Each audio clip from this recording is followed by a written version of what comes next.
আলহামদুলিল্লাহ রাব্বিল আলামিন ওয়াসসালাতু ওয়াসসালামু আলা রাসূলিহিল কারীম। সম্মানিত দর্শক মণ্ডলী, আমরা এই গতকালকের একটা বিষয় আমরা একটা হাদিস, ছোট্ট একটা হাদিস অবশেষে থেকে গেছিল আগের বাবের, সেটা ধরে দিয়ে আজকে নতুন বাব শুরু করব। সেজদার ফজিলাত এবং সেজদা করতে গেলে কেমন বিধান আমাদের অনুসরণ করতে হবে সেই সব বিষয়গুলো নিয়ে আলোচনা আছে। তো আগের হাদিসটা একটু শুনিয়ে নিচ্ছি। হাদাসানা আলী ইবনে আবদুল্লাহ, ইমাম বুখারী হুজুরের শিক্ষক এখানে আলী ইবনে আবদুল্লাহ, তার শিক্ষক সুফিয়ান ইবনে ওয়াইনা গায়রা মাররা। তো এখানে আলী ইবনে আবদুল্লাহ বলছেন যে সুফিয়ান ইবনে ওয়াইনা এই সামনের এই হাদিসখানা আমাদের কাছে অনেকবার বর্ণনা করেছেন, একবার না অনেকবার। অবশ্য তার শিক্ষক হলেন ইমাম জোহরি, তিনি তার শিক্ষক আনাস বিন মালিক সাহাবী।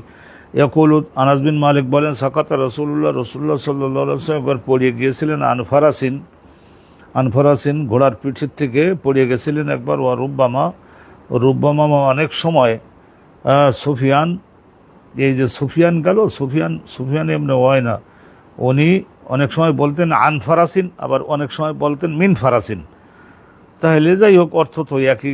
ঘোড়ার পৃষ্ঠ থেকে নবী করিম সাল্লাল্লাহু আলাইহি ওয়াসাল্লাম একবার পড়িয়ে গেছিলেন। ফাজুহেশা শাক্কুহু আল আইমান, নবী করিম সাল্লাল্লাহু আলাইহি ওয়াসাল্লামের ডান পাশে বলতে এটাকে রানে নাকি হাঁটুর নিচে নাকি এই বাহুর নিচের অংশে কোন জায়গায় যে একটু ক্ষত তৈরি হলো, একটু কেটে গেল এবং সুলে গেল এবং একটু রক্ত বের হলো, অবশ্য হাড় ভাঙে নাই।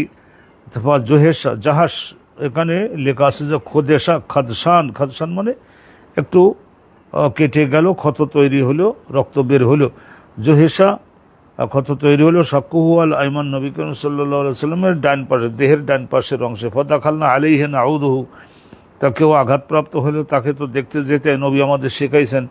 তো ফাদাখালনা আলাইহি নাউদুহু, আমরা তার দরবারে আর রাসূলুল্লাহর নিকটে আমরা উপস্থিত হইলাম, ওনার বাড়িতে আমরা গেলাম নাউদুহু ইয়াদাত করবার জন্য। ইয়াদাত মানে বারবার এসে অসুস্থ ব্যক্তিকে সান্ত্বনা দেওয়া এবং তার খেদমতে নিয়োজিত হওয়া। এটা রাসূলুল্লাহর বিখ্যাত 6টা সুন্নাতের মধ্যে একটা হলো ইয়াদাতুল মারিজ।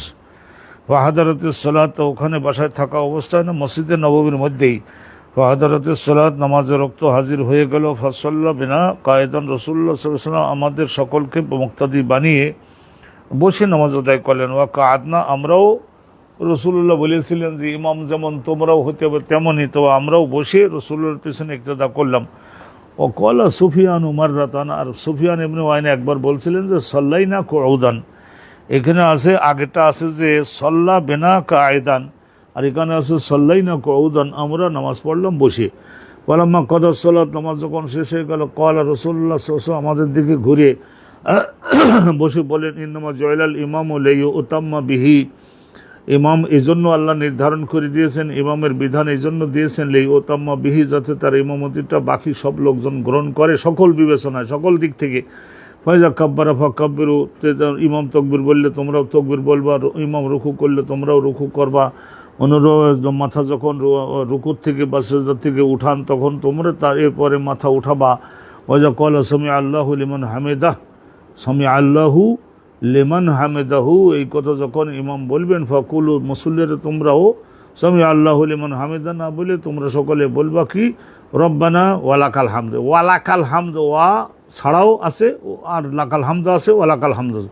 ওয়াজা সাজদা ফাসজুদা, যখন সেজদা দেয় তখন সেজদা দেবা, হ্যাঁ, ফাসজুদু। তারপরে কাজা যা বিহি মা আমারুন কুলতু নাআম, এই যে সুফিয়ান যেরকম রেওয়ায়েত করলেন, ওনার কাছে জিজ্ঞাসা করা হয়েছিল যে হুজুর কাজা যা বিহি মা আমার, এই বক্তব্যটা কি মা'মার ইবনে রাশেদ কি এই একই ধরনের বক্তব্য দিয়েছেন? মা'মার ইবনে রাশেদ আর সুফিয়ান ইবনে ওয়াইনাকে জিজ্ঞাসা করা হলো, মা'মার ইবনে রাশেদ তো আপনার ক্লাস ফ্রেন্ড, তো উনিও কি বক্তব্যটা এইরকমই, এই ঘোড়ার পিঠ থেকে পড়ে যাওয়া এবং তারপর বসে নামাজের ইমামতি করা, মুসল্লিরাও মুক্তাদিরাও তারাও বসে নামাজ পড়া? তো এইটা বলছে কুলতু নাম, তখন আমি বলেছিলাম যে হ্যাঁ, এই উনের রিওয়ায়াতের মধ্যেও এমনই আছে। ক্বালা লাকাদ হাফিজা কাজা, এখানে এক রেওয়ায়তে আছে কলা সুফিয়ান সাউরি বলছেন লাকাদ হাফেজা কাজা, তিনিও এইভাবেই মুখস্থ করেছিলেন হাদিসটা। আবার আর এক রেওয়ায়তে আছে হাফেজ তু, মানে আমিও মুখস্থ করেছিলাম এইভাবে। কলা জোহরি, ইমাম জোহরি রহমতুল্লাহ আলাইহি বলেন ওয়ালাকাল হামদ, ওয়ালাকাল হামদ, এই যে রব্বানা ওয়ালাকাল হামদ, আর এখানে ইমাম জোহরি বলছেন যে ওয়ালাকাল হামদ, রব্বানা ওয়ালাকাল হামদ, ইনিও বলছেন ওয়ালাকাল, যেমন জোহরি বলছেন হাফিজ তু মিন শিক্কিল আইমান, আর ওনার কাছ থেকে আমি মুখস্থ করে নিয়েছি মিন শিক্কিহি আল আইমান, এই কথাটা ডান পাশে, কোন জায়গায় যে এই ডান পাশের বগলের নিচে নাকি রানে নাকি হাঁটুর নিচে, ডান পাশে, বাস এক জায়গায় ক্ষত হয়েছিল। পালাম্মা খারাজনা মিন ইনদি জোহরি, ইমাম জোহরি হুজুরের ওখান থেকে আমরা যখন বাহিরে চলে আসলাম হাদিস লিখিতভাবে নিয়ে, তখন মোহাম্মদ ইবনে জোরাইজনি বললেন যে ও আনা ইনদাহু, আমি জোহরির দরবারে, ইমাম জোহরির দরবারে আমি তখনও আসি। তা ওখানে ওনার সামনে মোহাম্মদ ইবনে জোরাইজ বলেন ফা জোহেশা সাকুহু আল আইমান, নবী করিম সাল্লাল্লাহু আলাইহি সাল্লামের এই যে ডান হাঁটুর নিচের এক জায়গায় খোদেশা, খাদসান মানে চামড়া কেটে গিয়ে ক্ষত হয়েছিল, তাইলে ওই ডান পাশের মধ্যেই তো পড়লো, বাম পাশে তো আর যায় নাই। এই একখানা হাদিস এখান থেকে আমরা জানতে পারলাম যে ইমাম যদি বসে নামাজ পড়ে তাহলে মুসল্লিরা মুক্তাদিরা তারাও কী করবে, বসে নামাজ পড়বে। এখন ওই যে সেজদার ফজিলাত এবং সেজদা করতে গেলে কিভাবে করতে হবে এই সমস্ত বিধানগুলা নিয়ে এখন আলোচনা হচ্ছে। আলহামদুলিল্লাহ, আল্লাহ পাক রব্বুল আলামিন মাসায়েলে সলাত এসব কিছু ব্যাপক অর্থ, মাসায়েলে সলাত নামাজ সংক্রান্ত বিভিন্ন বিধানের আলোচনা, সেজদার করলে ভালোভাবে সেজদা করলে কি ফজিলত হবে সেইগুলি সম্পর্কে শুনুন। এটা বিরাট একটা হাদিস, আর এখানে আপনারা একটা মজার কিছু একটা ওয়াজ জাতীয় হাদিসও শুনে নিন, এক হাদিসে পৃষ্ঠা পার, তো মনোযোগ দেন, কিন্তু ভাষা সহজ আছে, বুঝতে আপনাদের অসুবিধা হবে না।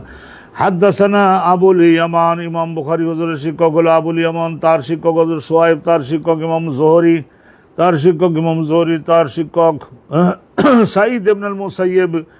শুধু সাঈদ ইবনুল মুসাইয়্যিব একা না, তাবিঈ উনি আতা ইবনে ইয়াজিদ আল-লাইসি, এই দুইজন তারা বলতেছেন আন্না আবু হুরায়রা আখবারাহুমা, তাদের দুজনকে জানিয়েছেন সাঈদ ইবনুল মুসাইয়্যিব আর আতা ইবনে ইয়াজিদ আল-লাইসি, এই দুজনেরই কাছে হযরতে আবু হুরায়রা এই হাদিস কান বর্ণনা করেছিলেন। আখবারাহুমা, তাদের দুইজনেরকে অবহিত করেছিলেন আন্নান্নাসা ক্বালু ইয়া রাসূলুল্লাহ, সাহাবাগণ, আন্নান্নাস আমাদের লোকজন মানে সাহাবাগণ, ক্বালু দাবি করেছিলেন ইয়া রাসূলুল্লাহ সাল্লাল্লাহু আলাইহি ওয়াসাল্লাম, হাল নারা রাব্বানা ইয়াউমাল কিয়ামতে, কিয়ামতের দিবসে বিচার চলমান থাকা অবস্থায় আমরা সকলে কি আমাদের সৃষ্টিকর্তা পালনকর্তা সত্তাধিকারী আল্লাহ রাব্বুল আলামিনকে কি প্রকাশ্যভাবে দেখতে পারবো, তিনি কি আমাদের চোখে ধরা দেবেন?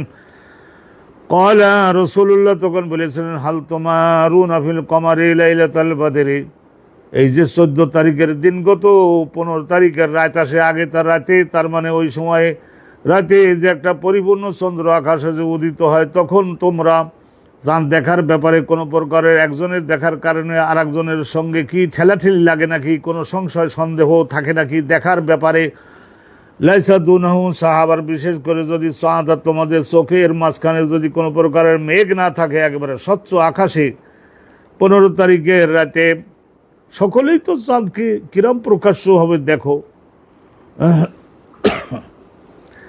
এই জন্যই সৌদি আরবের বর্তমান ওলামায়ে কেরাম সকলেই বলছেন যে আল্লাহ রাব্বুল আলামিনের তো নিশ্চয় সূরত আছে, সূরত না থাকলে দেখবে কি?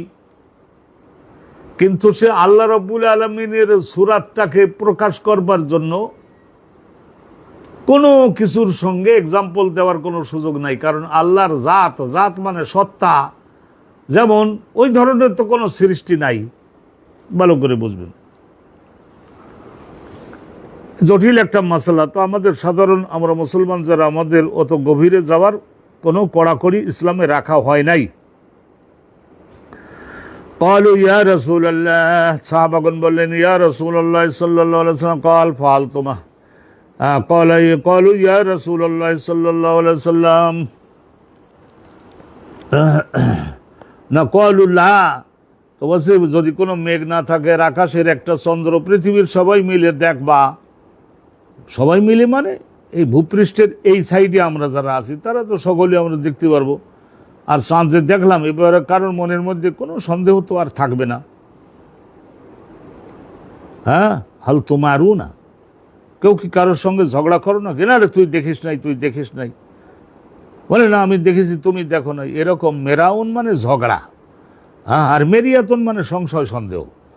তাইলে এখানে তোমরা কি মেরাউন থেকে যদি হয়, তাহলে তোমরা চাঁদ দেখার ব্যাপারে একজন আর একজনকে কি ঝগড়া করো নাকি, ঝগড়া করো নাকি তুমি দেখো না এরকম। কলুল্লাহ, সাহাবাগণ বললেন ইয়া রাসূলুল্লাহ, না আমরা সবাই সুন্দরভাবে কলিজায় বিশ্বাস করে যায় যে দেখছি। কয়লা ফাহাল তুমারুনা ফিস শামসি, রাসূলুল্লাহ আবার আরেকটু বোঝাবার জন্য আর একটু বড় করে বললেন, চন্দ্রের চাইতে সূর্য তো আরও বেশি স্পষ্ট, আরও বেশি প্রকাশ্য দিবালোকে। ফাহাল তুমারুনা, অনুরূপভাবে এখানে মেরাউন মানে ঝগড়া, আর মেরিয়াতন মানে সংশয় সন্দেহ। এখন তুমারুনা শব্দটা মেরাউন থেকে এসেছে অথবা মেরিয়াতন থেকে এসেছে, সেই হিসেবে দুই অর্থ হবে। তোমরা কি সূর্যটা দিনের বেলা যে সবাই মিলে দেখো, সে ব্যাপারে তোমরা কি সংশয় সন্দেহের মধ্যে থাকো, বা একজন যে দেখেছে আর একজন কি তাকে ঠেলে ফেলবার চেষ্টা করে, না না তুমি দেখো না, তুমি দেখো না, এরকম করো নাকি। লাইসা দুনাহা সাহাবন, অনুরূপ সূর্য আর তোমাদের মাঝখানে যদি কোনো প্রকারের মেঘ বাধা হয়ে না দাঁড়ায়, মেঘবিহীন আকাশে। কলুল্লাহ, তখন সাহাবাগণ বলে না ইয়া রাসূলুল্লাহ, চন্দ্র মেঘ না থাকলে আমরা সবাই দেখতে পারি, সূর্য চন্দ্র, এই সূর্য মেঘ না থাকলে আমরা সবাই দেখতে পারি। তখন রাসূলুল্লাহ সাল্লাল্লাহু আলাইহি সাল্লাম বললেন, ফাইন্নাকুম তারাউনাহু কাযালিকা, নিশ্চয় তোমরা সকলে দেখতে পারবা আল্লাহ রাব্বুল আলামিনকে কাযালিকা, এইভাবে কোনো প্রকারের এই মনে করেন কোটি কোটি কোটি কোটি কোটি কোটি কোটি কোটি সূর্য, কোটি কোটি কোটি কোটি কোটি কোটি চন্দ্র সব একত্রিত হইলে তো আল্লাহর জাত যে কত বড়, তার এই কুদরতি হাতের দুই আঙ্গুলের ফাঁকে একটা সরিষা, একটা মসুরির ডালের দানার মতোই তো আল্লাহর রসুল জানিয়েছেন, তাইলে এত বড় সত্তা পরিষ্কারভাবে দেখা যাবে।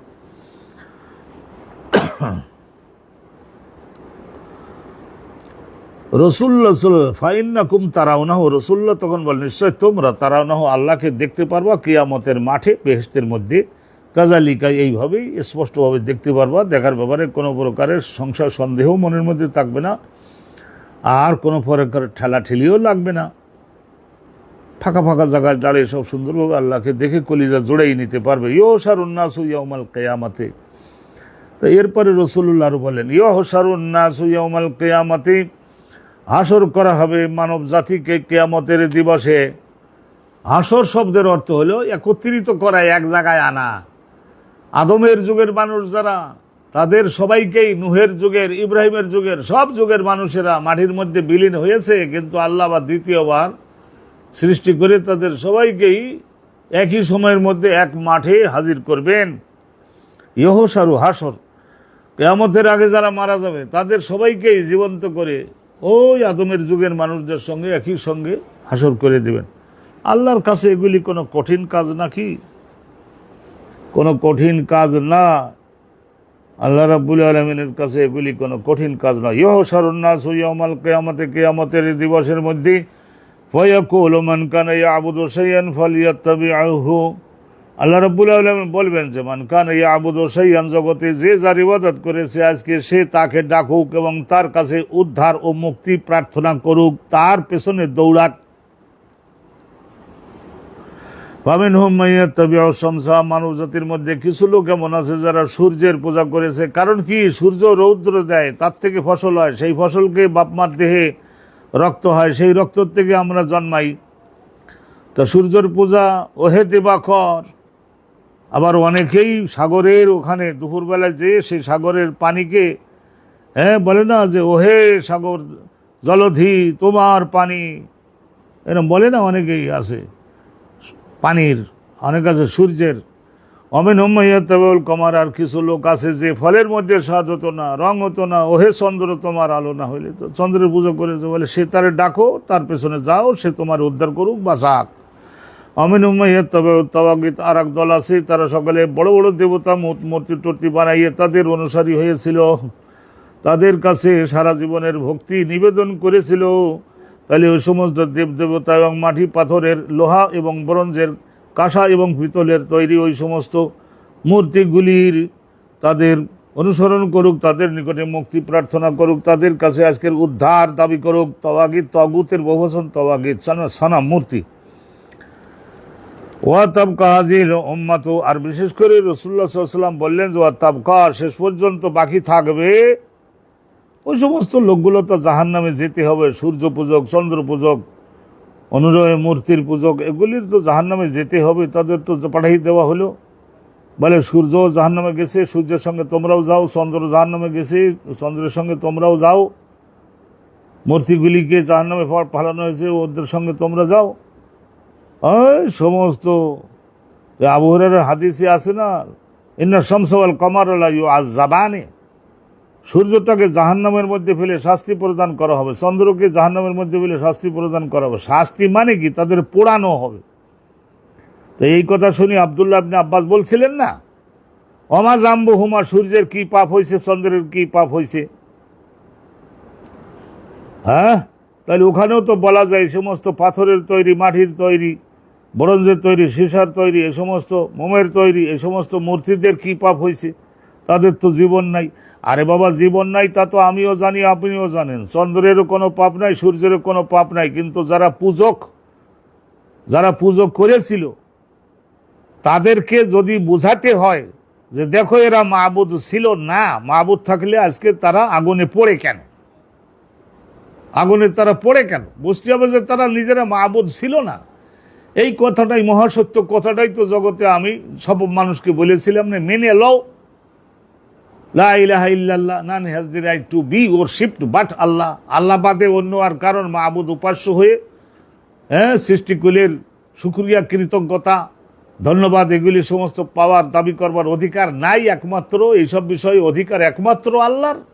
এসব কথা তো মানে নাই। তো সেই জন্য ওরা যে মাবুদ ছিল না, তো সেই জন্য হাড়ে হাড়ে তাদেরকে বলবার একটা সুযোগ দেওয়ার জন্য সূর্যকে আল্লাহ জাহান্নামের মধ্যে, আরে 13 লক্ষ পৃথিবীর সমান বড় সূর্য হলেও আল্লাহর জাহান্নাম তো কত বড়, সেখানে লক্ষ লক্ষ সূর্যকেও জিলাপির মতো আল্লাহ ভাজি করে দেখাই দিতে পারবেন যে সূর্য মাবুদ ছিল না, চন্দ্র মাবুদ ছিল না। এই সমস্ত পাথরের, মাটির তৈরি দেবদেবতাগুলি আসলে কোনো উপকার দানকারী ছিল না। আজকে তারা তো নিজেরাই দাউ দাউ করে জ্বলতে লাগবে। আর সেই দাউ দাউ করে জ্বলা মানে অগ্নিকে আরো বৃদ্ধি করে দিবে। আর সেই আগুনে পুড়তে থাকতে হবে ওই ব্যক্তির দেহটাকে, যে ব্যক্তি টাকা দিয়ে ওই মূর্তিটা বানাইছিল, ওই মূর্তিদের কিনে এনেছিল, যার পায়ে ভক্তি এবং ভালোবাসা, সাহায্য প্রার্থনা নিবেদন করেছিল। তাদের জানাবার জন্য, ইবাদতকারীদেরকে জানাবার জন্য এরা উপাস্য ছিল না। শেষে বাকি থাকলো তাবকা হাযিহিল উম্মাতুল মুওয়াহিদা, এই যে তৌহিদপন্থী এই জাতিটা বাকি থাকবে। ফিহা মুনাফিকুহা, কিন্তু প্রথম ছোটে এর মধ্যে মুনাফিক যারা তারাও এর মধ্যে অন্তর্ভুক্ত থাকবে। মুনাফিক বলতে বিশ্বাসের দিক দিয়ে যারা মুনাফিক, বিশ্বাস, তারা ওই আগের ওই 3 দলের মধ্যে। আর যারা কর্মের দিক দিয়ে মুনাফিক, কবিরা গুনাহ করে, তারাও অবশ্যই এর মধ্যে থাকবে। ফায়াতিহিমুল্লাহু, আল্লাহ পাক রব্বুল আলামিন তাদের সকলের সম্মুখে, আল্লাহ রাব্বুল আলামিন যেহেতু এইসব লোকগুলি তো আল্লাহর পূজা, আল্লাহর ইবাদত করেছে, তো সেই জন্য ওই সূর্যের সঙ্গে সূর্য পূজকদের পাঠাই দেওয়া হলো, চন্দ্রের সঙ্গে পাঠাই জাহান্নামে দিয়ে দেওয়া হলো।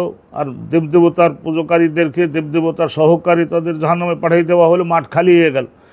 এখন মনে করুন যে বিশ্বাসের দিক দিয়ে যারা মুনাফিক, তারাও তো ওই 3 দলের এক দলের মধ্যে পড়বে, তাদেরও পাঠাই দেওয়া হয়ে গেল। এখন বাকি থাকলো কর্মের দিক দিয়ে মুনাফিক, মানে কবিরা গুনাহকারী, কিন্তু ঈমান হয়তো আছে। তাদেরকে আল্লাহর রব্ব ফায়াতিহিমুল্লাহ, আল্লাহ রাব্বুল আলামিন তাদের সম্মুখে আত্মপ্রকাশ করেন। ফায়াকুলু আনা রাব্বুকুম, তারপর আল্লাহ বলবেন আমি তোমাদের সকলের সৃষ্টিকর্তা, পালনকর্তা, সত্তাধিকারী। ফায়াকুলুনা হাযা মাকানুনা, তখন তারা আল্লাহ রাব্বুল আলামিন প্রথম এমন একটা সূরাতে আত্মপ্রকাশ করবেন, তখন লোকেরা বলবে যে হাযা মাকানুনা, আমরা এখানে ততক্ষণ টিকে আসি, আমরা এখানে এই জায়গা ছাড়বো না, আমরা এখানে আসি হাত্তা ইয়াতিয়ানা রব্বুনা, যতক্ষণ পর্যন্ত আমাদের রব, আমরা যে সূরাতে চিনি সেই সূরাতে যতক্ষণ আমাদের সামনে হাজির না হবেন ততক্ষণ পর্যন্ত আমরা এই জায়গায় আসি। তাহলে তখন আল্লাহ রাব্বুল আলামিন তখন আবার এমন একটা সূরাতে আল্লাহ তাআলা তাদের সামনে হাজির হবেন যে সূরা দেখে তখন মানুষেরা খুশি হবে, বলবে যে এখন আমাদের কলিজায় মেনে নিয়েছে। হাযা মাকানুনা হাযা হাত্তা ইয়াতিয়ানা রব্বুনা ফাজা জা রব্বুনা আরাবনাহু, তো বলছে আমাদের আল্লাহ যখন আমাদের সামনে আসবেন আমরা তো চিনতে পারবো আমাদের কলিজা। ফায়াতিহিমুল্লাহ আযজা ওয়া জাল্লা, তখন আল্লাহ রাব্বুল আলামিন তাদের সামনে, এখানে হাসিয়ায় লিখতেছেন ফায়াতিহিমুল্লাহ আযজা ওয়া জাল্লা ফি সূরাতিল্লাতী ইয়ারিফুন, যে সূরাতে আসলে তারা চিনতে পারবে, ঝাঁপিয়ে পড়বে, আপন করে নেওয়ার জন্য পাগল হয়ে যাবে, সেই সূরাতে আল্লাহ রাব্বুল আলামিন শেষ পর্যন্ত আসবেন। হ্যাঁ, তাহলে আগে যে আসো ফায়াতিহিমুল্লাহু ফায়াতিহিম ফি গায়রি সূরাতিল্লাতী ইয়ারিফুন, যে সূরাতে আল্লাহ রাব্বুল আলামিনকে চিনতে পারে সেই সূরাতে না এসে অন্য আর একটা অন্য সূরাতে আল্লাহ পাক রব্বুল আলামিন তাদের সম্মুখে আত্মপ্রকাশ করেন। ফায়াকুলুনা আউযু বিল্লাহি মিনকা, তখন কিছু লোক বলে ফেলবে যে আপনারে তো চিনতে পারলাম না, আপনি আমাদের আল্লাহ হওয়ার দাবি করতেছেন, আমরা সকলে আপনার কবল থেকে বাঁচবার জন্য আল্লাহর কাছে সাহায্য চাই। তখন আল্লাহ রাব্বুল আলামিন ওই যে সূরাতে আসলে ওরা চিনতে পারবে, বুঝতে পারবে, ওই সূরাতে আসবেন। ফায়াতিহিমুল্লাহু আযজা ওয়া জাল্লা ফায়াকুলু, আল্লাহ রাব্বুল আলামিন তখন বলবেন আনা রব্বুকুম, আমি তোমাদের রব। ফায়াকুলুনা, তখন লোকেরা বলবে আনতা রব্বুনা, আপনি আমাদের রব। এখন আমরা সকলে মেনে নিচ্ছি, চিনতে পারছে। ফায়াদউহুম, আল্লাহ পাক রব্বুল আলামিনের কাছে তখন নানা ধরনের দাবি দেওয়া তখন মানব জাতি পেশ করতে থাকবে। তো ফায়াদউহুম, আল্লাহ পাক রব্বুল আলামিন তখন তাদেরকে নিজের বান্দা হিসেবে ডাক দিবেন, নিজের বান্দা রব্বুনা ফায়াদউহুম আনতা রব্বুনা বলবার পরে আল্লাহ রব্বুল আলামিন তাদের সকলকে বলবেন যে আচ্ছা তোমরা তাইলে এখন আমার কাছে ধারে আসো, এসব পত্র দেও। তো রাসূলুল্লাহ এই সমস্ত কথাগুলিকে অনেকটা সংক্ষেপ করে বলেছেন। ওয়ায়ুদরাবু সিরাতু বাইনা যহরানাই জাহান্নাম, এই যে দেখেন অন্য আলোচনায় চলে গেলেন আবার। ওয়ায়ুদরাবু, এবং জাহান্নামের পিঠের উপরে তখন দীর্ঘ করে স্থাপন করা হবে, ইউদরাবু স্থাপন করা হবে সিরাত, ফুলসিরাতটা বাইনা যহরানাই জাহান্নাম, জাহান্নামের পিঠের উপরে দিয়ে প্রকাশ্যে। রাসূলুল্লাহ বলেছেন ফাকুনু, তারপরে আল্লাহ রাব্বুল আলামিন বান্দাদের ডাকবেন যে এই ব্রিজের উপর দিয়ে পার হও, ঈমান এবং আমলের শক্তি বলে এই ব্রিজের উপর দিয়ে পার হও। ফাকুনু আউয়ালা মান ইয়াজুজু মিনার রাসূল, নবী রাসূলগণের সকলের মধ্য থেকে রাসূলুল্লাহ বলছেন যে আমি প্রথম ব্যক্তি হব যে ইয়াজুজু মানে জাওয়াজ মানে পাস, আই উইল পাস, আমি অতিক্রম করে চলে যাব, ইয়ামদি আমি অতিক্রম করে চলে যাব, বে উম্মতিহি, নবীগণ ও রসুলগণ সকল এই তাদের উম্মতদেরকে সঙ্গে নিয়ে ঝাঁকে ঝাঁকে পার হয়ে যেতে লাগবে। ওয়ালা ইয়াতাকাল্লামু ইয়াউমা ইযিন আহাদুন, রসুল্লাহ তার উম্মতগণকে নিয়ে পার হয়ে যাবেন, খাঁটি উম্মত তাদেরকে নিয়ে পার হয়ে যাবেন। কবিরা গুনাহ যারা করতে পারবে তাদের আল্লাহ রাব্বুল আলামিন শাস্তি যদি দেন জাহান্নামে ফেলে দিবেন। প্রথম শাস্তি শেষ হওয়ার পরে ঈমান এবং কিছু নেকামল তো ছিল সেইগুলির বরকতে আল্লাহ রাব্বুল আলামিন আবার জান্নাত দিয়ে দিবেন। তাইলে সেই বিষয় করে আলোচনা একটা হাদিস, ওয়ালা ইয়াতাকাল্লামু ইয়াউমা ইযিন আহাদুন, সেদিন আল্লাহর সম্মুখে কাছাকাছি হয়ে কথা বলবার ক্ষমতা কারো থাকবে না, ইল্লা রসুল, শুধু কথা বলতে পারবেন নবীগণ ও রসুলগণ যাদের কোনো গুনাহ নাই। ক্বাবলান নবুওয়াতি মাসুমুন বাদান নবুওয়াতি মাসুমুন, তো অতএব তারা সকলে কথা বলবার মর্যাদা পাবেন। ওয়া কালামুর রসুলি, আর নবী রসুলগণ তারা যে কথা যেটা বলবেন ইয়াউমা ইযিন সেই দিনে, সেই কথাটা কি কথা সেটাও শোনেন। আল্লাহুম্মা সাল্লেম সাল্লেম সাল্লেম সাল্লেম মানে সালামতি দেন, শান্তি দেন, আমাদেরকে দেন, আমাদের পেছনে যারা অনুসরণ করেছিল তাদেরকে দেন। ওয়াফি জাহান্নামা কালালি মিসলু শাওকি সাদান, নবী করিম সাল্লাল্লাহু আলাইহি সাল্লাম এবার জাহান্নামের ওই উপরে যে পুলসিরাত স্থাপন করা হয়েছে সেইটার আলোচনা একটু করছেন। ওয়াফি জাহান্নামা, জাহান্নামের মধ্যে কালালিব, বিভিন্ন খুঁটির সঙ্গে ঝোলানো আছে কালালিব, বড়শি, এই রকমের বড়শি, এরকমের বড়শি, লোহার তৈরি বড়শির মতো এরকম ভাবে ঝোলানো, লক্ষ লক্ষ কোটি কোটি। একটা জাহান্নামী লোককে যখন ফেরেশতারা ছেড়ে দেবে ওই সমস্ত কালালিব, ওই বড় বড় লোহার বড়শি, আমরা বাংলায় বড়শি বলি না, এই কালালিব কাল্লুব, এই কাল্লুবের মধ্যে দেহ আটকাইয়ে খণ্ড খণ্ড হয়ে নিচের দিকে পড়তে লাগবে, আবার আল্লাহ যুক্ত করে দিবেন, আগুনে পড়তে থাকবে, আবার ফেরেশতারা ধরিয়ে আবার ফেলে দিবেন, আবার ওরকম ওর মধ্যে বেজে যেয়ে গোস্ত টোস্ত খণ্ড খণ্ড হয়ে, কারণ দুনিয়া থেকে গুনার কাজ করেছে। ওই যে বলছে না, আমলি মুনাফিকরা সকলে এখানে তো থাকবে। অভি জাহান্নামা কালালিব, রসুল্লাহ সাহাবাগণকে জাহান্নামের ব্যাপারে যাতে বদকর্ম করে জাহান্নামে না হয় সেই জন্য এগুলি সাবধান করেছেন। অভি জাহান্নামা, জাহান্নামের মধ্যে কালালিব মিসলু শৌকে সাদান, রসুল্লাহ ওই আরবের মধ্যে সাদান বলে এক প্রকারের গাছ আছে, আর শৌকন সেই গাছের মধ্যে কাটা হয়, অনেক মারাত্মক কাটা, সেগুলি কণ্টক। সাদান গাছের মধ্যে কণ্টকের চাইতে আরো বিষাক্ত, এরকম লোহার বড়শি, সেইগুলির উপরে জাহান্নামী লোকদেরকে ফেলে দেওয়া হবে। ওইগুলিতে গোস্ত, হাড় এগুলি খণ্ড খণ্ড হতে হতে নিচের দিকে যেতে লাগবে। নবী করিম সাল্লাল্লাহু আলাইহি ওয়াসাল্লাম একবার সাহাবাগণকে জিজ্ঞাসা, হাল রাআইতুম শাওকা সাদান, এই সাদান গাছের এই কাটা তোমরা দেখছো নাকি মরুভূমির মধ্যে? সেখানে কলু নাম, তো ওনারা বললেন যে হুজুর ইয়া রাসূলুল্লাহ, ওর মধ্যে ভালো অনেক আরামদায়ক মিষ্টি পাতা আছে, পাতা, কিন্তু সেই পাতাগুলো উটেরা খাওয়ার চেষ্টা করতে চায়, কিন্তু কাটা ঠোঁটে এবং যদি দেহের চামড়ায় বেঁধে গেলে প্রচুর কষ্ট হয়। সেই জন্য ওই কণ্টকের দর্শন, কণ্টকের আঘাতের থেকে বাঁচবার জন্য ওই পাতাগুলি উটেরা খাওয়ার সাহস করে না, খেতে গেলেই তো ঠোঁটে ফুটে যায় কাটা। কলা রাসূলুল্লাহ সাল্লাল্লাহু আলাইহি ওয়াসাল্লাম বললেন, ফাইন্নাহা, জাহান্নামের মধ্যে ওই লোহার বানানো সেসব বড়শি এগুলি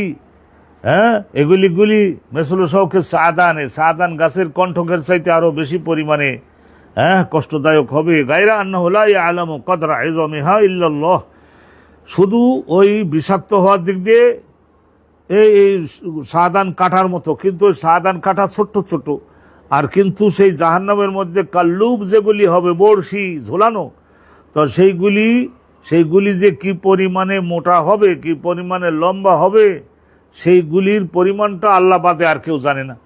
তাখতিবুন নাস বিআমালিহিম, তো সেগুলি খাতপুন মানে ছো মেরে ওই বড়শিগুলি ধরে ফেলবে পাপিষ্ঠ মানুষদেরকে তাদের বদকর্মগুলির কারণে। ফামিনহুম মাইয়ুবাকু বিআমালিহি, তাহলে মানবদের মধ্য থেকে কিছু কিছু মানুষ যারা ধ্বংস হয়ে যাবে তার পাপকর্ম, জগতে পাপকর্ম করছে। ফামিনহুম মাইয়ুখারদালু, আর তার মানে আর একদল মানুষ এমন থাকবে যে ইউখারদালু, তাদেরকে ওই জাহান্নামের মধ্যে লোহার তৈরি ওইসব বড়শি সমূহের মধ্য থেকে, শত শত বড়শির মধ্য দিয়ে যাচ্ছে, তো ইউকতাউ কাটতে কাটতে কাটতে কাটতে তার দেহটা কাটতে কাটতে একেবারে ছোলা এবং বুটের দানার মতো ছোট ছোট হয়ে নিচের দিকে পড়তে লাগবে। সোম্মা ইয়ানজু, তারপরে আবার দেখা যাবে যে মুনাফিকরা তো আছে, তার জাহান্নামে গেল, কিন্তু ওরকম খণ্ড খণ্ড হয়ে নিচের দিকে যে পড়লো, আবার আল্লাহ রাব্বুল আলামিন দেহের উপাদানগুলি একত্রিত করে দিলেন। সুম্মা ইয়ানজু, কিন্তু কিছুদিন পরে ওই যে ইমানটা আছে আর অল্প পরিমাণের কিছু নেকামল থাকার কারণে তাদেরকে আবার তো মুক্তি দেওয়া হবে, মুক্তি ইয়ানজু নাজাত দেওয়া হবে। হাত্তা ইজা আরাদাল্লাহু রাহমাতা মান আরাদা মিন আহলিন নার, জাহান্নামে যারা চলে গিয়েছে, ওই যে আমলি মুনাফিক যারা চলে গিয়েছে জাহান্নামে, তাদের মধ্য থেকে যাদের ঈমান আছে, যাদের প্রতি আল্লাহ রহমত করবার জন্য ইচ্ছা ও সিদ্ধান্ত গ্রহণ করবেন, শেষ পর্যন্ত করবেন, এটা 1000 বছর পরে হলেও করবেন ঈমান থাকার কারণে। আহলুস সুন্নাত ওয়াল জামাতের আকীদা হলো এই যে আল্লাহ পাক রব্বুল আলামিন তাদেরকে জাহান্নামের পাপের শাস্তি শেষ হওয়ার পরে ঈমানের বরকতে তাদেরকে জাহান্নামের মধ্য থেকে বের করে আনবেন। এটাই হলো আহলুস সুন্নাত ওয়াল জামাতের আকীদা, বিশ্বাস, হাজারো দলিল দ্বারা প্রতিষ্ঠিত ও প্রমাণিত। আর জাহান্নামের মধ্যে এই যে মুতাজিলা এক ফিরকা আছে, তারা বলছেন না যে জাহান্নামে যারা যাবে তারা আর কোনো সময়ের জন্য বের হবে না। খাওয়ারেজ বলে আর একটা ফেরকা আছে, হযরত আলীর বিরুদ্ধে যারা গেছিল তারা ওই কথাই বলেছে, কবিরা গুনাহ করলে অনন্তকালের জন্য জাহান্নাম, বাইরে হওয়ার কোনো সুযোগ নাই। এটা হলো আকীদাতুল খাওয়ারেজ। আর আকীদাতুল মুতাজিলা তারা হলো যাদের কুফরি আছে তারা অনন্তকাল জাহান্নামী, আর যাদের শুধু ঈমান আছে কোনো বদকর্ম নাই তারা শুধু জান্নাতি। আর যারা ভালো করে ধরবেন, যারা ওই ধরনের কিছু বদকর্ম আছে, কিছু নেকামলও আছে, তাদেরকে সমান সমান যদি হয় তাহলে এই তারা জান্নাতিও না জাহান্নামীও না। জান্নাত আর জাহান্নামের মাঝখানে ইউসবিতুনা মানজিলাতান বাইনাল মানজিলাতাইন, এইটা হাজিহি হিয়া আকিদাতু ফিরকা আল ফিরকা আল মুতাজিলা। বিস্তারিত আলোচনা তো সেটা আমরা ওই আলোচনার দিকে এখন আর যাব না। আহলুস সুন্নাত ওয়াল জামাতের আকীদা হলো যে কবিরা গুনাহ করে জাহান্নামে গেলেও শাস্তি শেষ হওয়ার পরে ওই ইমানের বরকতে আল্লাহ রাব্বুল আলামিন তাদেরকে রহমত করবেন, জাহান্নামের থেকে বের করে আনবার জন্য নির্দেশ দিবেন, রহমতের ফেরেশতাগণ খুঁজে খুঁজে তাদের বের করে আনবেন। আমার আল্লাহুল মালাইকা, আল্লাহ রহমত করবার যখন সংকল্প করবেন তখন আল্লাহ নির্দেশ দিবেন রহমতের ফেরেশতাগণকে আইয়ুখরিজু, বের করে আনো মান কানা ইয়াবুদুল্লাহ, আল্লাহ রাব্বুল আলামিনের তৌহিদ, আল্লাহ ইজ ওয়ান, তো আল্লাহর কোনো পার্টনার নাই, এই বিশ্বাসটা সহ কিছু বদকর্ম সহ কিছু আবার অল্প পরিমাণ নেক আমল সহ যারা জাহান্নামে গেছে তাদেরকে বের করে আনো। ফাইয়ুখরিজুনা হোম, ফেরেশতাগণ ওই সমস্ত ইমানদার তাদেরকে বের করে আনবে, শাসিত হয়ে গেছে। ওয়ায়ারিফুনাহুম বিআসারিস সুজুদ, এবং তাদেরকে চিনতে পারবে কারণ জগতে তারা নামাজ পড়েছিল। এই যে ওই যে ফদলুস সুজুদ, সেজদা দিলে কি ফজিলাত, এই যে জাহান্নামের থেকে মুক্তি পাওয়ার জন্য ওই সেজদাগুলির জায়গাগুলিকে জাহান্নামের আগুন সে নিশ্চিহ্ন করে ফেলতে পারবে না। একজন কামেল ওলি আমাকে বলছিলেন যে এই তাল গাছে, নারিকেল গাছে যে অনেক সময় ডেগো বলে, ডেগো ডাল, এটা যে হয় পরে আবার বুড়ো হয়ে গেলে ঝরে পড়ে যায়, কিন্তু ওই নারিকেল গাছের দেহের মধ্যে, খেজুর গাছের দেহের মধ্যে ওর ওই ডেগোটার একটা চিহ্ন নিদর্শন সারা জীবন জন্য তাল গাছ, খেজুর গাছ, নারকেল গাছ এগুলির দেহের মধ্যে যেমন থাকে, অনুরূপভাবে নামাজের সেজদার কারণে জাহান্নামের মধ্যে পড়লেও দেহ হয়তো সহস্রবার পুড়ে ছাই হয়েছে, কিন্তু সেজদার জায়গাটা, সেজদার আলামতটা নিশ্চিহ্ন করতে পারবে না জাহান্নামের আগুন। তাদের ধরে ধরে বের করে আনতে লাগবে, আর কলবের মধ্যে ইমানের কারণে একটা লাইট জ্বলতে লাগবে। ওই আরিফুন ফেরেশতারা তাদের চিনতে পারবে আসারের সুজুদের কারণে। ওয়া হারামাল্লাহু আলান নার, জাহান্নামের আগুনের জন্য যত ক্ষমতাই তোমাকে দিয়ে থাকি না কেন, আনতাগুলো তোমাকে এই ক্ষমতা দেই নাই, আনতাগুলো আসারের সুজুদ, সেজদার স্থানগুলির মধ্যে একটা জ্যোতি, যেমন নাকি আমরা যে হাত রাখি সেজদার মধ্যে হাত রাখি, অনুরূপভাবে কপাল রাখি এবং নাসিকা রাখি, হাঁটু রাখি, এবং আমরা সকলে পায়ের দুইটা পাতা স্থাপন করি এইগুলি। তো এই সমস্ত নামাজ আদায় করতে গেলে যে অঙ্গগুলি আমরা মাটিতে স্থাপন করি, সেই সমস্ত চিহ্নগুলো, নিদর্শনগুলিকে খেয়ে শেষ করে ফেলতে পারবে না, চিহ্নগুলো জীবন্ত থাকবে। ফাইয়ুখরাজুনা মিনান নার, তাহলে আমাদের দেশের কিছু অজ্ঞ লোক আছে না, তারা এই হাদিসগুলি, এই ধরনের বুখারী শরীফের কমপক্ষে not less than 10 places, more than 10 places, কমপক্ষে 10 জায়গার অতিরিক্ত জায়গায় বর্ণিত আছে যে এই কবিরা গুনাহকারী, কিন্তু তাদেরকে বের করে আনা হবে। ফাইয়ুখরাজুনা, তাদের বের করে আনা হবে জাহান্নামের আগুনের মধ্য থেকে। ফাকুল্লু ইবনে আদম তাকুলুহুন নার, তাহলে আদমের বংশধর তাদের দেহের সব জায়গাগুলো জাহান্নামের আগুন খেয়ে ফেলতে পারবে, ইল্লা আসারাস সুজুদ, কিন্তু ওই সেজদার কারণে কতগুলি নিদর্শন চিহ্ন পড়ে গেছে, সেইগুলি আগা জাহান্নামের আগুন পোড়াতে পারবে না। ফাইয়ুখরাজুনা, তাদের বের করে আনা হবে আগুনের মধ্য থেকে। কাদ ইমতাহাসু, ইমতাহাসু মানে পুড়িয়ে কালো হয়ে গেছিল গোটা দেহটা। এসওয়াদু, রাসূলুল্লাহ বলেছেন ইমতাহাসু মানে পুড়িয়ে কালো হয়ে গেছে কয়লার মতো। ফাইয়ুসাব্বু আলাইহিম, তাদের সকলকে বের করে নিয়ে বেহেশতের মধ্যে একটা নদী আছে, সেই নদীর উপরে, ওই নদীটার মধ্যে আল্লাহর রহমতের বৃষ্টি সবসময় ঝরঝর করে নামতেছে। আর পাতাল, ওই নদীটার পাতাল এবং দুই পাড়টা মতিমুক্তা দ্বারা পাড় তৈরি করা, ওখানে কোনো কাদা পানির কোনো বিষয় নাই। তাইলে রহমতের বৃষ্টির ওই নদীতে তাদের ফেলে দেওয়া হবে।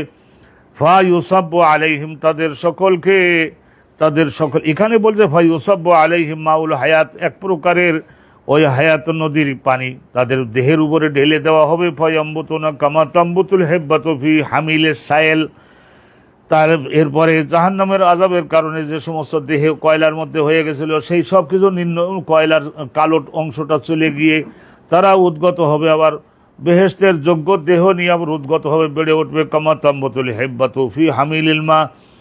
রাসূলুল্লাহ সাল্লাল্লাহু আলাইহি ওয়াসাল্লাম মরুবাসী নবী, কিন্তু তিনি নিজের জীবনে বহু স্থানে সাগরের পাড়, বিশেষ করে এই যে এই যে রেড সি যেটারে বলা হয় লোহিত সাগর, এটা তো রাসূলুল্লাহ বহুবার দেখছিলেন। তো প্রচুর পানি পাওয়ার কারণে, সাগরের পাড়ে প্রচুর পানি পাওয়ার কারণে, যেমন বন্য ঘাসের বীজ, হেব্বাতুন মানে বন্য ঘাসের বীজ থেকে যেমন নাকি অনেক গাছপালা উদ্গত হয় এবং সুস্বাস্থ্য নিয়ে, সৌন্দর্য নিয়ে বেড়ে ওঠে। ফি হামিলিল মা, হামিলে সাইল, সাইল মানে পানি প্রবাহিত হয়ে যাওয়ার, হামিল মানে যে যতটুকু পর্যন্ত উঠে আসে এই স্রোতের পানি, জোয়ারের পানি যে পর্যন্ত উঠে আসে, হামিল তার মানে যে মাটির যতটুকু পর্যন্ত পানি উঁচু হয়ে আসে জোয়ারের পানি, ওই পর্যন্ত ওই বন্য ঘাসের বীজ থেকে প্রচুর পানি সে করে পাওয়ার কারণে কিভাবে একেবারে লকলকিয়ে সুস্বাস্থ্য সহকারে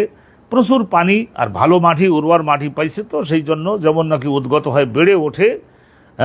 রাসূলুল্লাহ একবার আরাক হাদিস হাল তারা আলা তারা আন্নাহা সফরা আমুল তাওয়া, একটু লালচে রং ধারণ করে আমাদের দেশের পুঁইশাকের ডাঁটার মতো, এবং ওই পল্লী গ্রামে এক ধরনের নদীর পাড়ের ঘাস হয়, বাজো ঘাস মাইলে, এরা প্রচুর পানি গোড়ায় পাওয়ার কারণে প্রচুর পরিমাণে আলহামদুলিল্লাহ সুস্বাস্থ্য সহ উদ্গত হবে।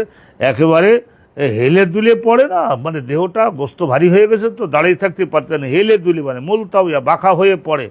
রাসূলুল্লাহ বললেন না, আল্লাহ তাআলা তুমি দেখো না, কখনো যাও নাই নদীর পাড়ে? মরুবাসী নবী সাহাবাগণকে বলতেন। সুম্মা ইয়াফরুগুল্লাহু সুবহানাহু ওয়া তাআলা মিনাল কাযা, অতঃপর আল্লাহ পাক রব্বুল আলামিন এই সমস্ত সিদ্ধান্ত দেওয়ার কাজটা সুসম্পন্ন করবেন। আল্লাহ ফ্রি হয়ে যাবেন, ফারেক হয়ে যাবেন। ফারেক আল মুরাদু মিনাল ফিরাগ, এখানে আল্লাহ ফারেক হয়ে যাবেন, ফ্রি হয়ে যাবেন, অর্থ হলো আল্লাহ বিচার সিদ্ধান্ত দেওয়ার কাজটা সুসম্পন্ন করে ফেলবেন। সুম্মা ইয়াফরুগু, এমন শব্দ রাসূলুল্লাহ বলছেন যে শব্দের দ্বারা আমরা বুঝে নিতে পারি সহজে। সুম্মা ইয়াফরুগুল্লাহু মিনাল কাযা, আল্লাহ রাব্বুল আলামিন বান্দাগণের কে জাহান্নামী কে জান্নাতি এই সমস্ত বিষয়ে চূড়ান্ত সিদ্ধান্ত ঘোষণা করবার কাজটা আল্লাহ যখন 16 আনা সুসম্পন্ন করেন বাইনাল ইবাদ বান্দাগণের, ওয়াইয়াবকা রাজুলুন বাইনাল। এখন একটা ঘটনা আপনারা শুনুন, মজার আলোচনাটা কিন্তু এখন শুনতেছেন, আল্লাহর রহমতটা কি পরিমাণে বেশি এই অংশটা শুনলে বুঝতে পারবেন। জাহান্নাম থেকে তো সবাইকে বের করে আনা হলো, ইমান যাদের আছে বের করে আনা হলো। এক হাদিসে নবী পাক বলেছেন, বের করে আনা হয় মান কানা ফি কলবিহি মিসলু খারদালিন, খারদালিন মানে সরিষা, যার দ্বারা আমরা মাড়াই করে তেল বের করি না, সরিষা ছোট্ট। আর রেবায়তে আছে এই হাব্বাতে হেন্তা, এই যে গম এবং জব এর দানার সমান ইমান যার দেলের মধ্যে আছে, তারে বাইর করি আনা, কারণ ওটু ইমানটা তো একটু বড়, তারে আগে বাইর, তারপরে শেষ পর্যন্ত সরিষার দানা মিন খায়রিন মানে মিন ইমান, এদেরও বের করে আনা হবে। ফেরেশতারা যাবে বের করে আনবে, আর একেবারে দগদগ করে জ্বলছে তো জাহান্নামের আগুনের লালচে রং কালা রঙের মধ্য থেকে ওইটা একেবারে এমন ভাবে মনে হলো যেন ওই ফেরেশতা, রহমতের ফেরেশতাদের চোখে ধরা দেওয়ার জন্য এমন জ্বলছে। তখন জাহান্নামীদের দেহগুলিকে সমস্ত উল্টা পাল্টা করে সরাতে নিচে ইয়া হান্নানু করে ওই নিচে পড়ে যে চিৎকার করে ডাকছে, ওখান থেকে বের করে আনলো, ওখান থেকে ওকে বের করে আনলো। ওয়ায়াবকা রাজুলুন বাইনাল জান্নাতি ওয়ান নার, জান্নাতের আর জাহান্নামের মাঝখানে একজন ব্যক্তি এখনো পর্যন্ত সে জাহান্নামের থেকে বের হয়েছে ঠিকই, তারপরে শুনে রাখেন এখনো জান্নাতে ঢোকে নাই এমন একজন সর্বশেষ জাহান্নামের থেকে বের হয়ে আসলো। ওই যে সেজদা, তুই একবার সেজদা তো করছে, সারা জীবন করে নাই। ওয়াহু আখিরু আহলিন নারি দুখুলান আল জান্নাত, জাহান্নামের থেকে বের হয়ে সর্বশেষ জান্নাতের মধ্যে ঢুকতেছে এই লোকটা। মুকবেলান বিওয়াজহি, কিন্তু তার মুখমণ্ডলটাকে আল্লাহ রাব্বুল আলামিন দিয়ে দেন, বুকটাকে দিয়ে দিবেন তাকে কেবালান্নার জাহান্নামের দিকে। আর ওই দিক থেকে আগুনের হিট এমনভাবে তার মুখে আর বুকে লাগতেছে, সহ্য করতে পারে না। তো বলে এতদিন জাহান্নামে সিঁড়ি কি করি, বলে তখন তো হাত পা বেঁধে রাখছিল সেলাম, এখন তো সহ্য করতে পারিনি। ফায়াকুলু, সে বলবে ইয়া রাব্বি, ও আল্লাহ রাব্বুল আলামিন, ইসরিফ ওয়াজহি, আপনার কাছে একটাই আমার দাবি, ইসরিফ ওয়াজহি, আমার মুখমণ্ডলটা আর চামড়া বড় কোমল, সহ্য করতে পারে না, চর্বি আছে। ইসরিফ ওয়াজহি আনিন নার, জাহান্নামের আগুনের এই দিক থেকে আমার মুখমণ্ডলটা, বুকটা, এইটাকে একটু ঘুরাই দেন। পিঠের একটু সহ্য করবার ক্ষমতা বেশি, পিঠটা ওই দিকে করে দেন। ফাকাদ কাশাবানি রিহা, কাশাবা ভাজি করে ফেললো। এই কাশাবা শব্দের শাব্দিক অর্থ হলো ভাজি করে ফেললো আমার বুকের চামড়াটাকে জাহান্নামের আগুন। রিহা, এই যে আগুনের উত্তপ্ত বাতাস এসে আমার বুকটাকে পোড়াই দিতে, আর সহ্য করতে পারি না। ও আহরাখানি জাকা উহা, আর জাকাউন মানে তেজ, এই জন্য তীর্যক তাপ আমাকে দাহ করলো, জ্বালাই ফেললো, সহ্য করতে লাভ ফাল দিতে লাগবে। ভয়া কলু, আল্লাহ পাক রব্বুল আলামিন তখন বললেন, হালা আসাইতা, কোনো সম্ভাবনা আছে নাকি, কোনো সম্ভাবনা আছে নাকি তোমার, ইনফয়লা জালিকা বেকা, তোমার যদি বুকটাকে জান্নাতের দিকে দিয়ে দেই, আর তোমার পিঠটা এবং মাথার পেছনের অংশটা যদি এইভাবে তোমার জাহান্নামের দিকে দিয়ে দেই, তাহলে আর কোনো আন্তাসা আলা গায়রা জালিকা, এইটা বাদে আর কোনো দাবি উঠাবা নাকি, সেই সম্ভাবনা আছে নাকি, সেটা পরিষ্কার করে বলো। ফায়াকুলুল্লাহ, তখন ওই বান্দা বলবে, লা রব্বুল আলামিন, না না না, আর একটা দাবিও আমি করব না, আমি এই ধরনের একটা দাবি করব না। রব্বুল আলামিন ওয়া ইজ্জাতিকা, আপনার ইজ্জত এবং আপনার অনন্ত শক্তির কাছে সব তো পরাজিত হয়ে গেছে, আমি তো পরাজিত আছি। ওই তাইলে সেইটার কসম করে বলি, ফায়ুতিল্লাহু আযজা ওয়া জাল্লা, আল্লাহ রাব্বুল আলামিন তাকে দান করবেন মা ইয়াশাউ, যেটা সে আকাঙ্ক্ষা করেছে, মিন মা ইয়াশাউ মিন আহাদিন ওয়া মিসাক। আর আল্লাহ পাক রব্বুল আলামিন মা ইয়াশাউ, আল্লাহ পাক রব্বুল মা ইয়াশা ইল্লাহ, আল্লাহ রব্বুল আলামিন তার নিকটে বলে, তা কিছু অঙ্গীকারটা দাও তুমি, যে আর অন্য কিছু দাবি, ফায়ুতিল্লাহ, আল্লাহ রব্বুল আলামিনকে সে দিবে মা ইয়াশা, ও আল্লাহ রাব্বুল আলামিন যে সমস্ত অঙ্গীকারগুলি এবং যে সমস্ত কঠিন শপথ, এইগুলি আল্লাহ চাইবেন, মিন আহাদিন ওয়া মিসাক, অঙ্গীকার এবং এই ধরনের চুক্তি যেটা করতে আল্লাহ বলেন, সব কিছু সে বলে না, দিলাম দিলাম দিলাম দিলাম, আর দাবি করেন। ফায়াসরিফুল্লাহু, আল্লাহ রাব্বুল আলামিন তার বুকটাকে ঘুরিয়ে দিবেন, আন্নার জাহান্নামের ওই দিক থেকে ফেরেশতারা বলে, ঘুরাই দাও তো দেখি। ফায়জা আকবালা বিহি আলাল জান্নাহ, তারপরে এখন তো বিপদ আরো বেড়ে গেল। ফায়জা আকবালা বিহি, যখন তার বুকটাকে জান্নাতের দিকে ঘোরাই ফেরেশতারা দেশে, রাব হাজাতা, ইতিমধ্যেই এখন চোখের ক্ষমতা তো বেড়ে গেছে, আল্লাহ চোখটারে ভালো রাখছেন, জাহান্নামের থেকে বাইরে যেতে করছেন, আবার সব অঙ্গগুলো ভালো করে দিয়েছেন, এটা আল্লাহ রাব্বুল আলামিন রহমত। তখন সে বড় বড় চোখ দ্বারা তাকাই দেখবে, বাহাজাতাহা, এই যে বেহেশতের মধ্যে কি পরিমাণে সৌন্দর্য, আর কি পরিমাণে সৌন্দর্য। সাকাতা, অল্প কিছু সময় সে দাবি করার থেকে নীরবে থাকবে। সাকাতা মাশা আল্লাহ, আল্লাহ রাব্বুল আলামিন তাকে যতটুকু পরিমাণ নীরব থাকবার শক্তি দেবেন, ততটুকু পরিমাণে সে সাকাতা, কোনো নতুন দাবি না তুলে একটু নীরবে থাকবে। আইয়াস কত, আল্লাহ যতটুকু তারে তৌফিক দিলেন ততটুকু সে দাবি করলেন। সুম্মা কলা ইয়া রব্বে, এরপরে আর ওই পেছনের ওই কষ্ট, পিঠের উপরেও যদি আগুন, মাথার পেছনের অংশে আর নিতম্বের দিকের আগুনের তাপে সহ্য হচ্ছে না, ওটাও তো তার দেহেরই চামড়া, আল্লাহ এখন সহ্যের ক্ষমতা তো আরো কমাই দিয়েছেন। সুম্মা কলা ইয়া রব্বে, এরপরে বলবে রব্বুল আলামিন, এমন একটা চিৎকার সে দেবে, কাদ্দিমনি ইনদা বাবিল জান্নাতে, এই বেহেশতের দরজার পাশে, ভেতরে নেওয়া লাগবে না, শুধু জান্নাতের দরজার পাশে আমার এই পাঁচিলের ওখানে ফেলেন। ফায়াকুলুল্লাহু, আল্লাহ পাক রব্বুল আলামিন তখন তাকে বলবেন, আলাইসা কাদ আতাইতাল উহুদ ওয়াল মিসাক, তুমি তো কিছুক্ষণ আগে আমার কাছে যত অঙ্গীকার, যত চুক্তি নামাজ আছে তোমার, সব কিছু তো আমার কাছে দিলে তুমি।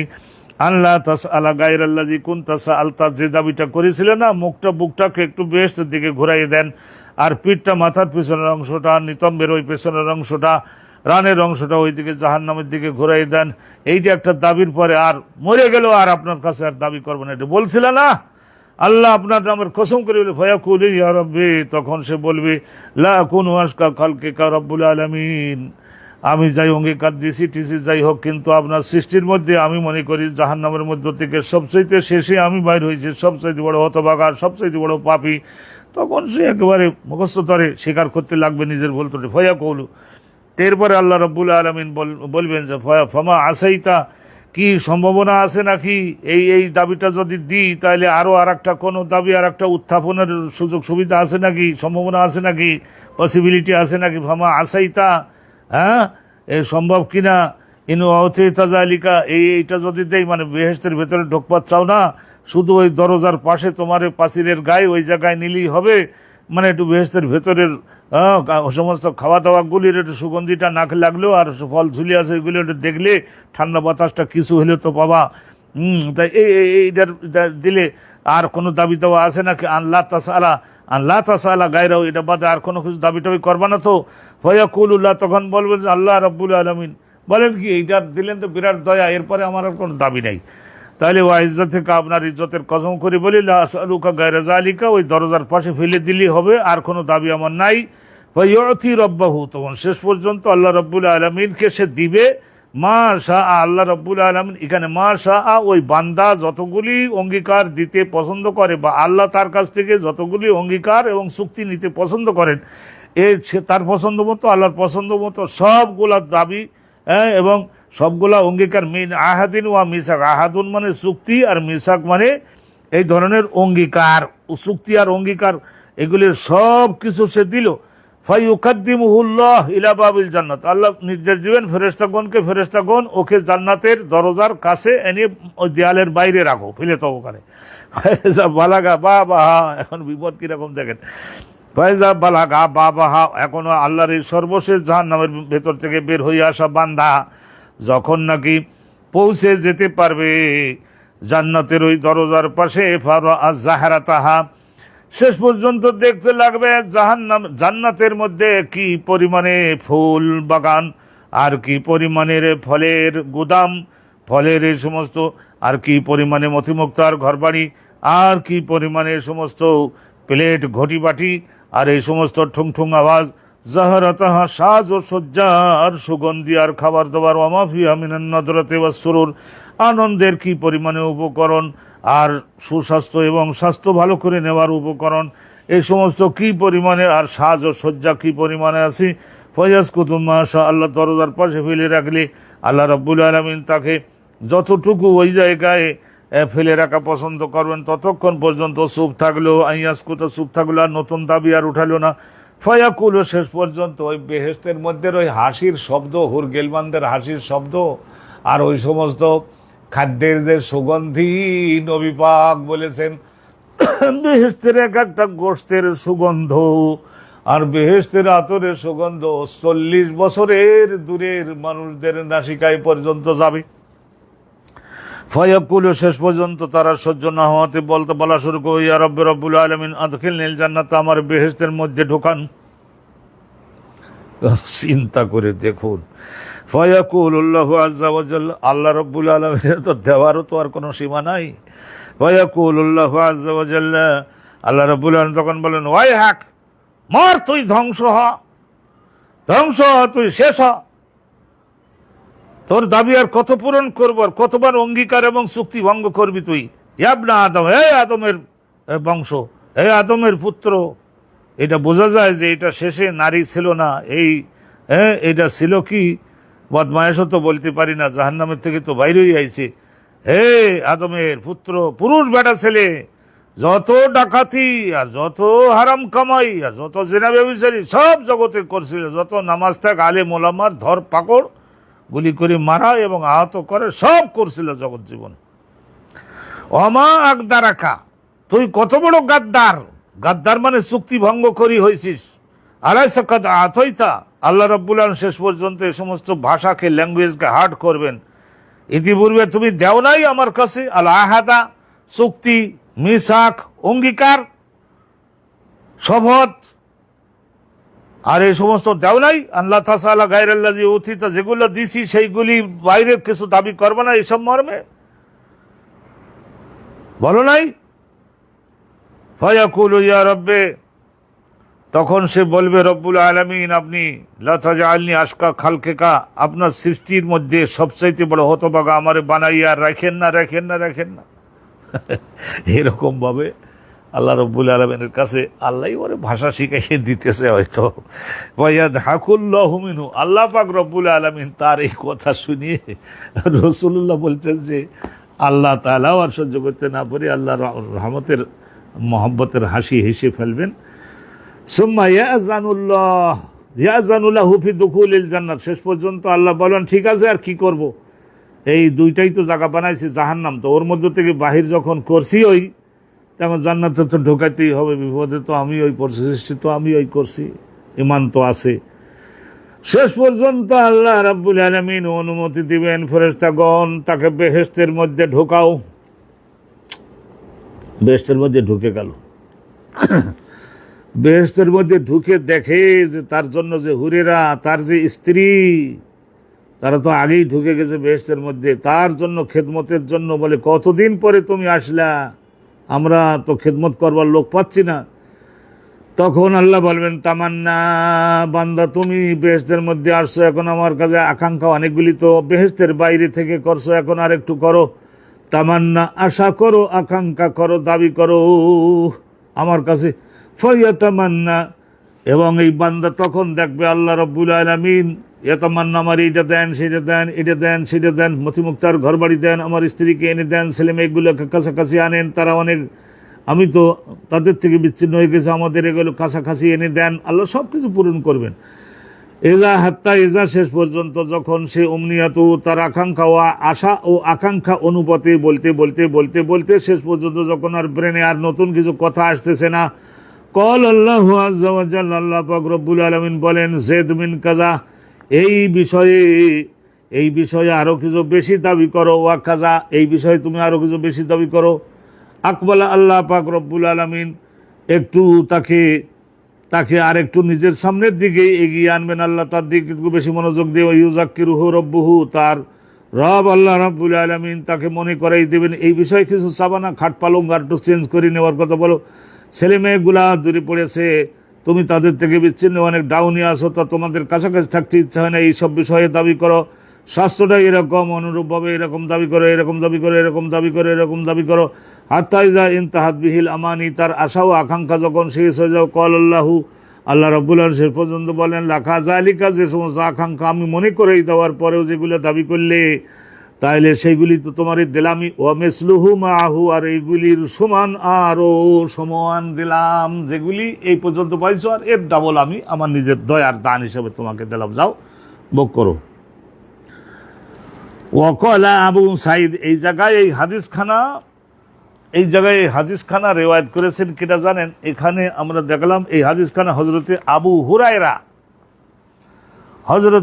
হুরায়রাকে নবী করিম দোয়া করে দিয়েছিলেন, সেই জন্য রাসূলুল্লাহর বর্ণনাগুলি হুবহু মুখস্থ রেখে জগৎবাসীর সামনে তুলে ধরতে পেরেছেন।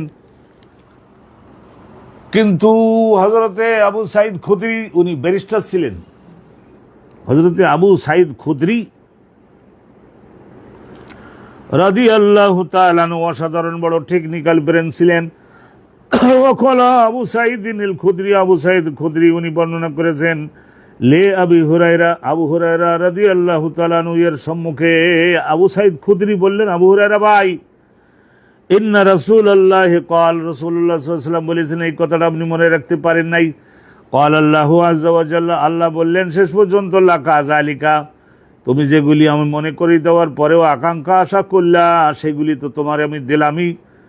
তারপরে আপনি বললেন, ওয়া মিসলুহু মাহু, আর এর সঙ্গে আরো ওইগুলোর সমান দিলাম, এক গুণ আরো আমি বাড়াই দিলাম। এইটা তো আপনি বললেন, কিন্তু আমি রাসূলুল্লাহকে বলতে শুনেছি, ক্বাল আল্লাহু আযজা ওয়া জাল্লা, রাসূলুল্লাহ বলেছেন যে, যালিকা লাকা, যালিকা এগুলি তোমার তো আমি দিলামই, ওয়া আশারাতু আমসালিহি, আর এইগুলির আরো 10 গুণ বাড়াই দিলাম। তাহলে আবু হুরায়রার হাদিসে 1 গুণ, আর এগুলি হলো দয়ার দান 10 গুণ, তাহলে মোট টোটাল হলো আগের গুলো আর এগুলো বলে 11 গুণ।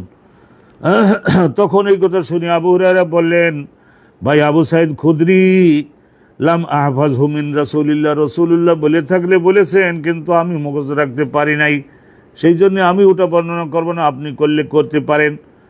ইল্লা কাউলাহু লাকা যালিকা ওয়া মিসলাহু মাহু, আমি রাসূলুল্লাহর পাক জবানের থেকে শুনেছি, রাসূলুল্লাহ বলেছেন, লাকা যালিকা, তুমি যেগুলি আকাঙ্ক্ষা করলে আমার মনে করাই দেওয়াতেও দাবি করলে, এগুলি তো তোমার দিলামই, ওয়া মিসলাহু মাহু, আর এইগুলির সঙ্গে আরো 1 গুণ।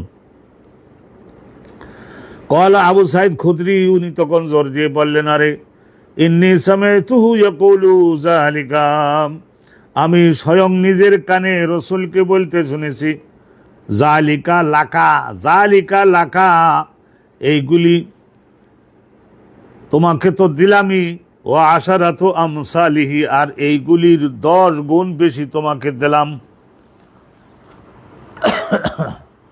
তাহলে আমরা এখানে ফদল সুজুদ, এই হাদিসের মাঝখানে একটা জায়গায় গেল না যে জাহান্নামের আগুনের সাধ্য ক্ষমতা হবে না সেজদা, যে সমস্ত অঙ্গগুলি দ্বারা দেওয়া হয়, যেমন 2 পায়ে আমরা দাঁড়াই, সেই পা 2 হাত রাখি, আর রুজু করবার সময় এই যে কনুই পর্যন্ত ধুই, এগুলি তো সব নামাজের সঙ্গে সংশ্লিষ্ট, মুখমণ্ডল 2, এই নামাজ যারা পড়ে জাহান্নামের আগুনের অনেক ক্ষমতা আছে। হয়তো হিমালয় পাহাড়কেও সেকেন্ডে লক্ষ হিমালয় জ্বালাই পোড়াই ছাই বানাতে পারে, কিন্তু এইগুলির ক্ষমতা জাহান্নামকে আল্লাহ দেন নাই, যে এগুলি সেজদার ইবাদতের চিহ্নগুলিকে নিশ্চিহ্ন করে। তো এইগুলো কিতাবুস সালাতের মধ্যে, এজন্য ইমাম বুখারী রাসূলুল্লাহর পক্ষ থেকে উত্থাপন করেছেন, যাতে করে আমরা সালাতটা ভালোভাবে আদায় করি। এই ফজিলাত সেজদা, সালাত এবং সেজদার ফজিলাতটা যাতে জগতে পরকালে কামাইয়ের চেষ্টা করি, এই দীর্ঘ একখানা হাদিস আপনাদের সম্মুখে শোনালাম। কিন্তু আলহামদুলিল্লাহ আপনাদের এক্ষুনি ছুটি হচ্ছে না, এরপরে সহজ সহজ কতকগুলি বাব আছে, আপনাদের সম্মুখে আলোচনা আমরা করব, মনোযোগ দেবেন ভালো করে। তাইলে সেজদাটা ঠিক মতো দিতে হবে। সেজদার বেলায় গাফিলতি করবেন? নিশ্চয় করবেন না, গাফিলতি করা যাবে না। যে সেজদা আমাদের সর্বশেষ উদ্ধারকারী,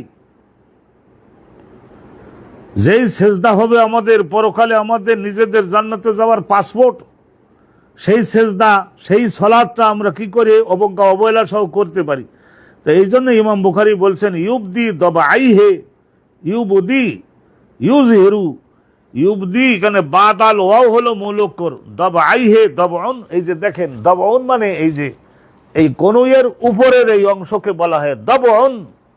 পাহলু, পাহলু বলা হয় না, পাহলু, ওই যে আমাদের ফালু ফালু বলে না, পাহলু, সংক্ষেপে আমরা ফালু বলি, ওই যে পাহলু, এই পাহলুটাকে ইউবদি কি করতে হবে?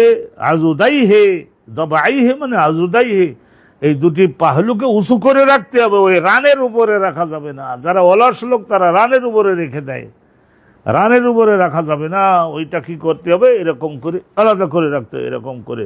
তা পাশে মুসল্লি থাকলে তারে আবার ঠেলা ঠেলিও করা যাবে না, আইল ঠেলার গোনা বলে।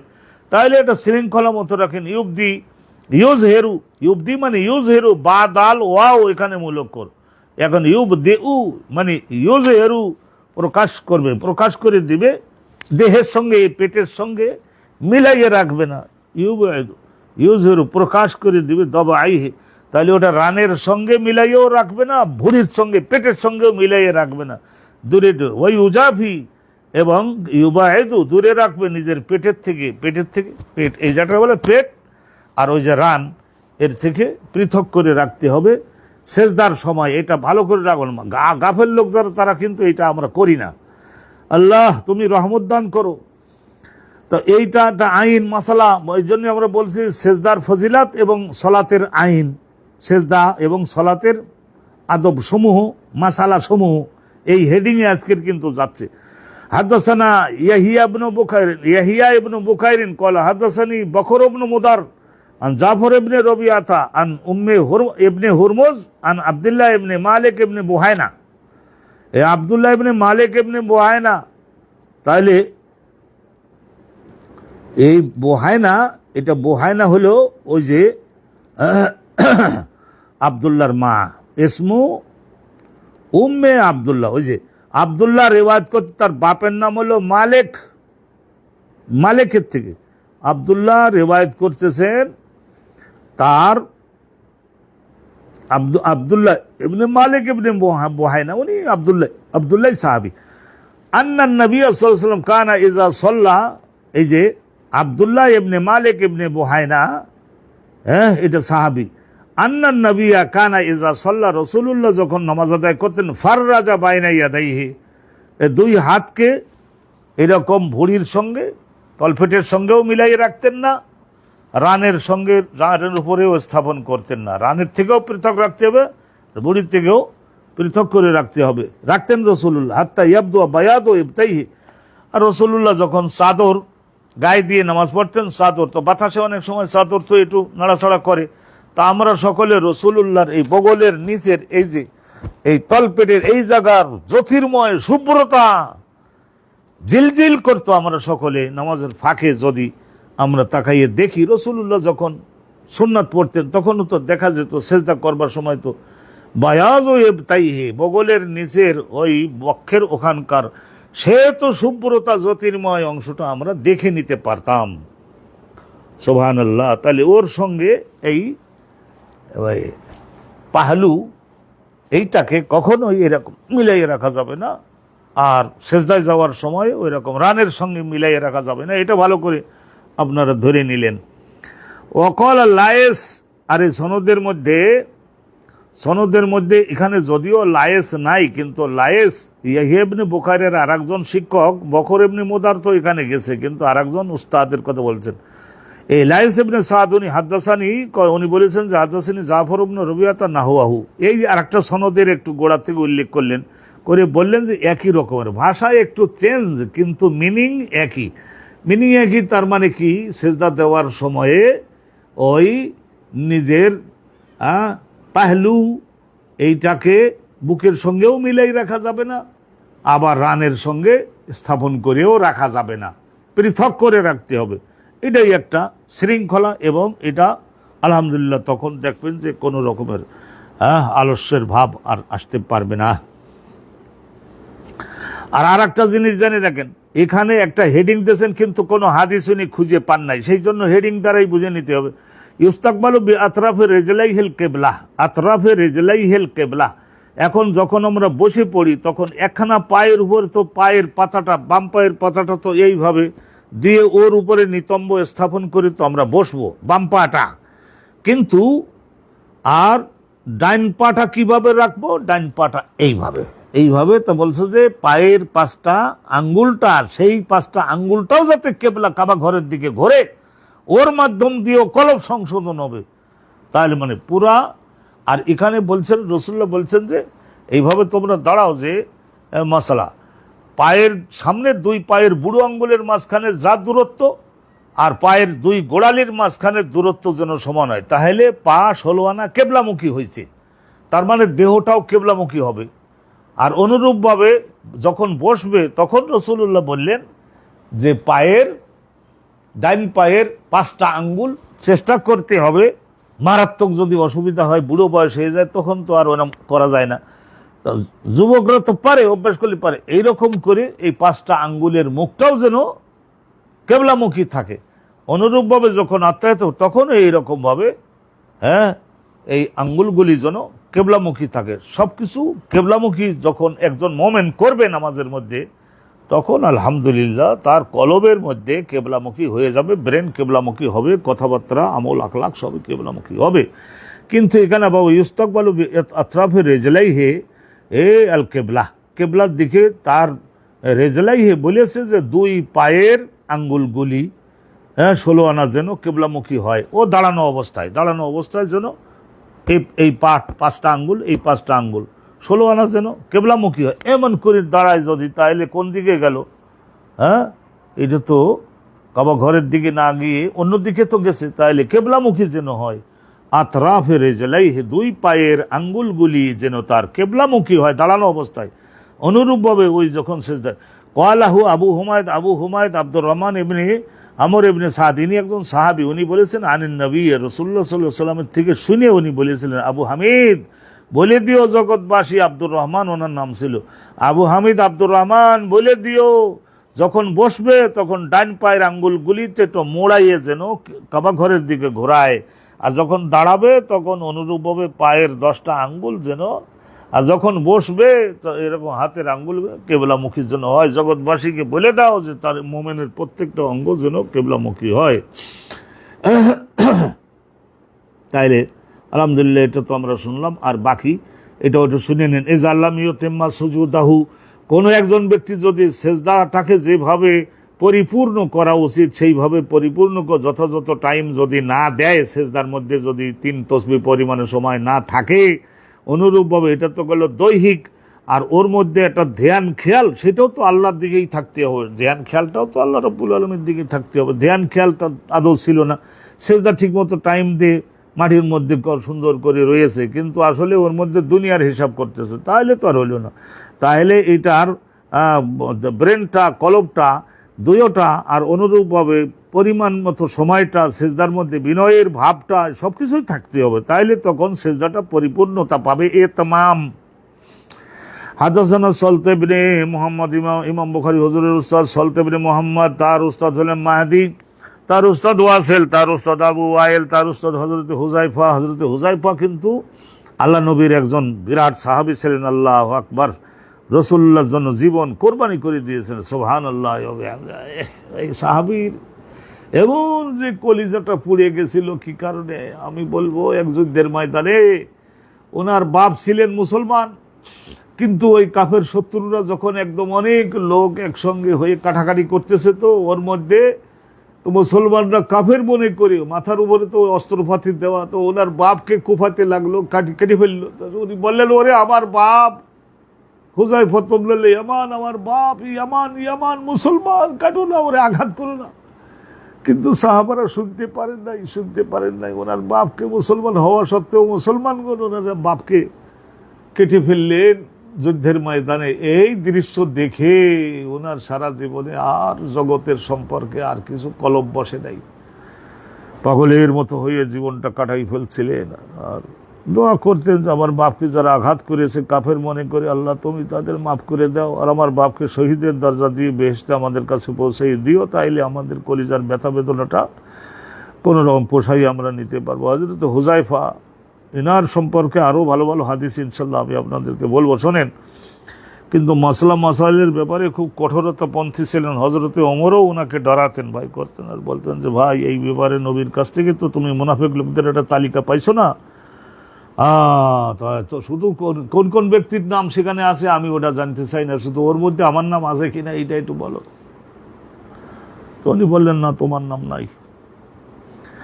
আর হুযায়ফা আন্নাহু রাআ রাজুলান, উনি একজন ব্যক্তিকে দেখলেন, সাহাবী বা তাবেঈ, আর একজনকে দেখলেন, লা ইউতিমু রুকুআহু, রুকু ইতমাম সহ করে না, যথাযথভাবে করে না, সিজদা যথাযথ মাথা ঠোকর দেয়, শুধু এরকম করে। ফালাম্মা কাদা সালাতাহু, যখন ওই লোকটা নামাজ শেষ করে আসলো, ক্বালা লাহু, তখন উনি ডাক দিয়ে তারে বললেন, হুযায়ফা তারে ডাক দিয়ে বললেন, মা সাল্লাইতা, তোমার নামাজ, তুমি নামাজ পড়ো নাই, তোমার নামাজ হয় নাই, একই রকম রুকু, একই রকম সিজদা। এই ও আহসিবুহু, আর আমি আবু ওয়াইল বলতেছেন যে আমার উস্তাদ হুযায়ফা ক্বালা বলেছিলেন, ওই ব্যক্তিটাকে বলেছিলেন, ওয়ালাউ মুত্তা আলা গায়রে সুন্নতি মুহাম্মদ, তুমি এই অবস্থায় এই ধরনের নামাজ পড়ে, এই ধরনের রুকু সিজদা সহ যদি নামাজ পড়ো, তুমি যদি আবার এর পরিবর্তন না হও, তাইলে মুত্তা আলা গায়রে সুন্নতি মুহাম্মদ, মুহাম্মাদুর রাসূলুল্লাহর সুন্নাত সিজদা এবং রুকু দেওয়ার জন্য রাসূলুল্লাহ যে সুন্নাত, সেই সুন্নতে গায়রে তরিকা, রাসূলুল্লাহর তরিকার বিরোধিতা করা অবস্থায় তুমি কিন্তু জগৎ থেকে যাবা। হাসর তোমার কি হবে সেটা আমি বলতে পারি না, খবরদার তুমি তোমার রুকুটাকে শোধরাও, আর তোমার সিজদাটাকে তুমি সংশোধন করো। তো হযরতে আবু ওয়াইল বলছেন যে আমি আমার হুযায়ফার সম্পর্কে এতটুকু আমার ধারণা হয় যে উনি এই কথাটাও তাকে বলে দিয়েছিলেন, কারণ এই সমস্ত জায়গায় শক্ত করে না বললে তো মানুষের সংশোধন হবে না। তো এখন রুকু সিজদা ঠিক করাতে গেলে প্রত্যেক মা বাপের উচিত ছোটবেলার থেকে যোগ্য উস্তাদের মাথা হাতে রেখে তারপরে শক্ত শাসন সহ তাদের রুকু সিজদাটা করানো। আর এইগুলো সমস্ত জগৎ পরকালের মহা বিজয় সাফল্য অর্জনের চাবিকাঠি। আল্লাহ 5 ওয়াক্ত নামাজ দিয়েছেন না, জুম্মার নামাজ সহ 5 ওয়াক্ত নামাজ, 2 ঈদের নামাজ দিয়েছেন না, জানাজার নামাজ দিয়েছেন না। এই সালাতের মাধ্যম দিয়েই তো মুসলমান জাতি উঠে যেতে পারে, জগতেও পারে, পরকালেও পারে। আলহামদুলিল্লাহ। এরপরে আর ছোট্ট একটা বাব, এটা শুনে নিন।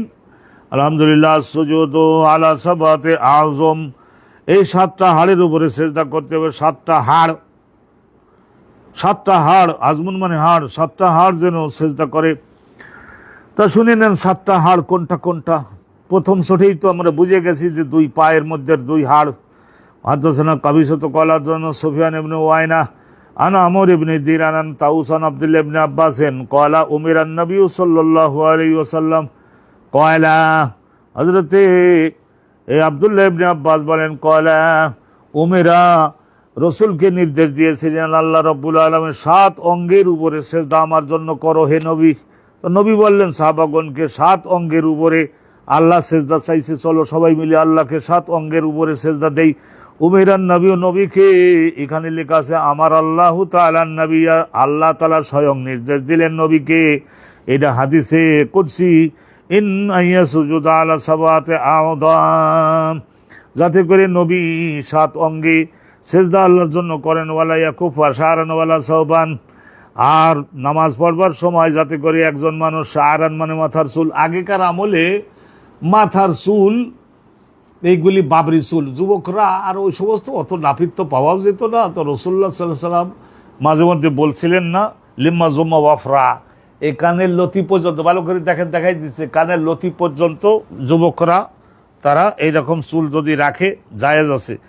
আর স্কন্ধ আর কানের লতি এর মাঝখান বরাবর জম্মা, আর একেবারে কান পর্যন্ত গিয়ে পড়বে, কান স্কন্ধ পর্যন্ত গিয়ে পড়বে, এই পর্যন্ত রাখাও জায়েজ আছে।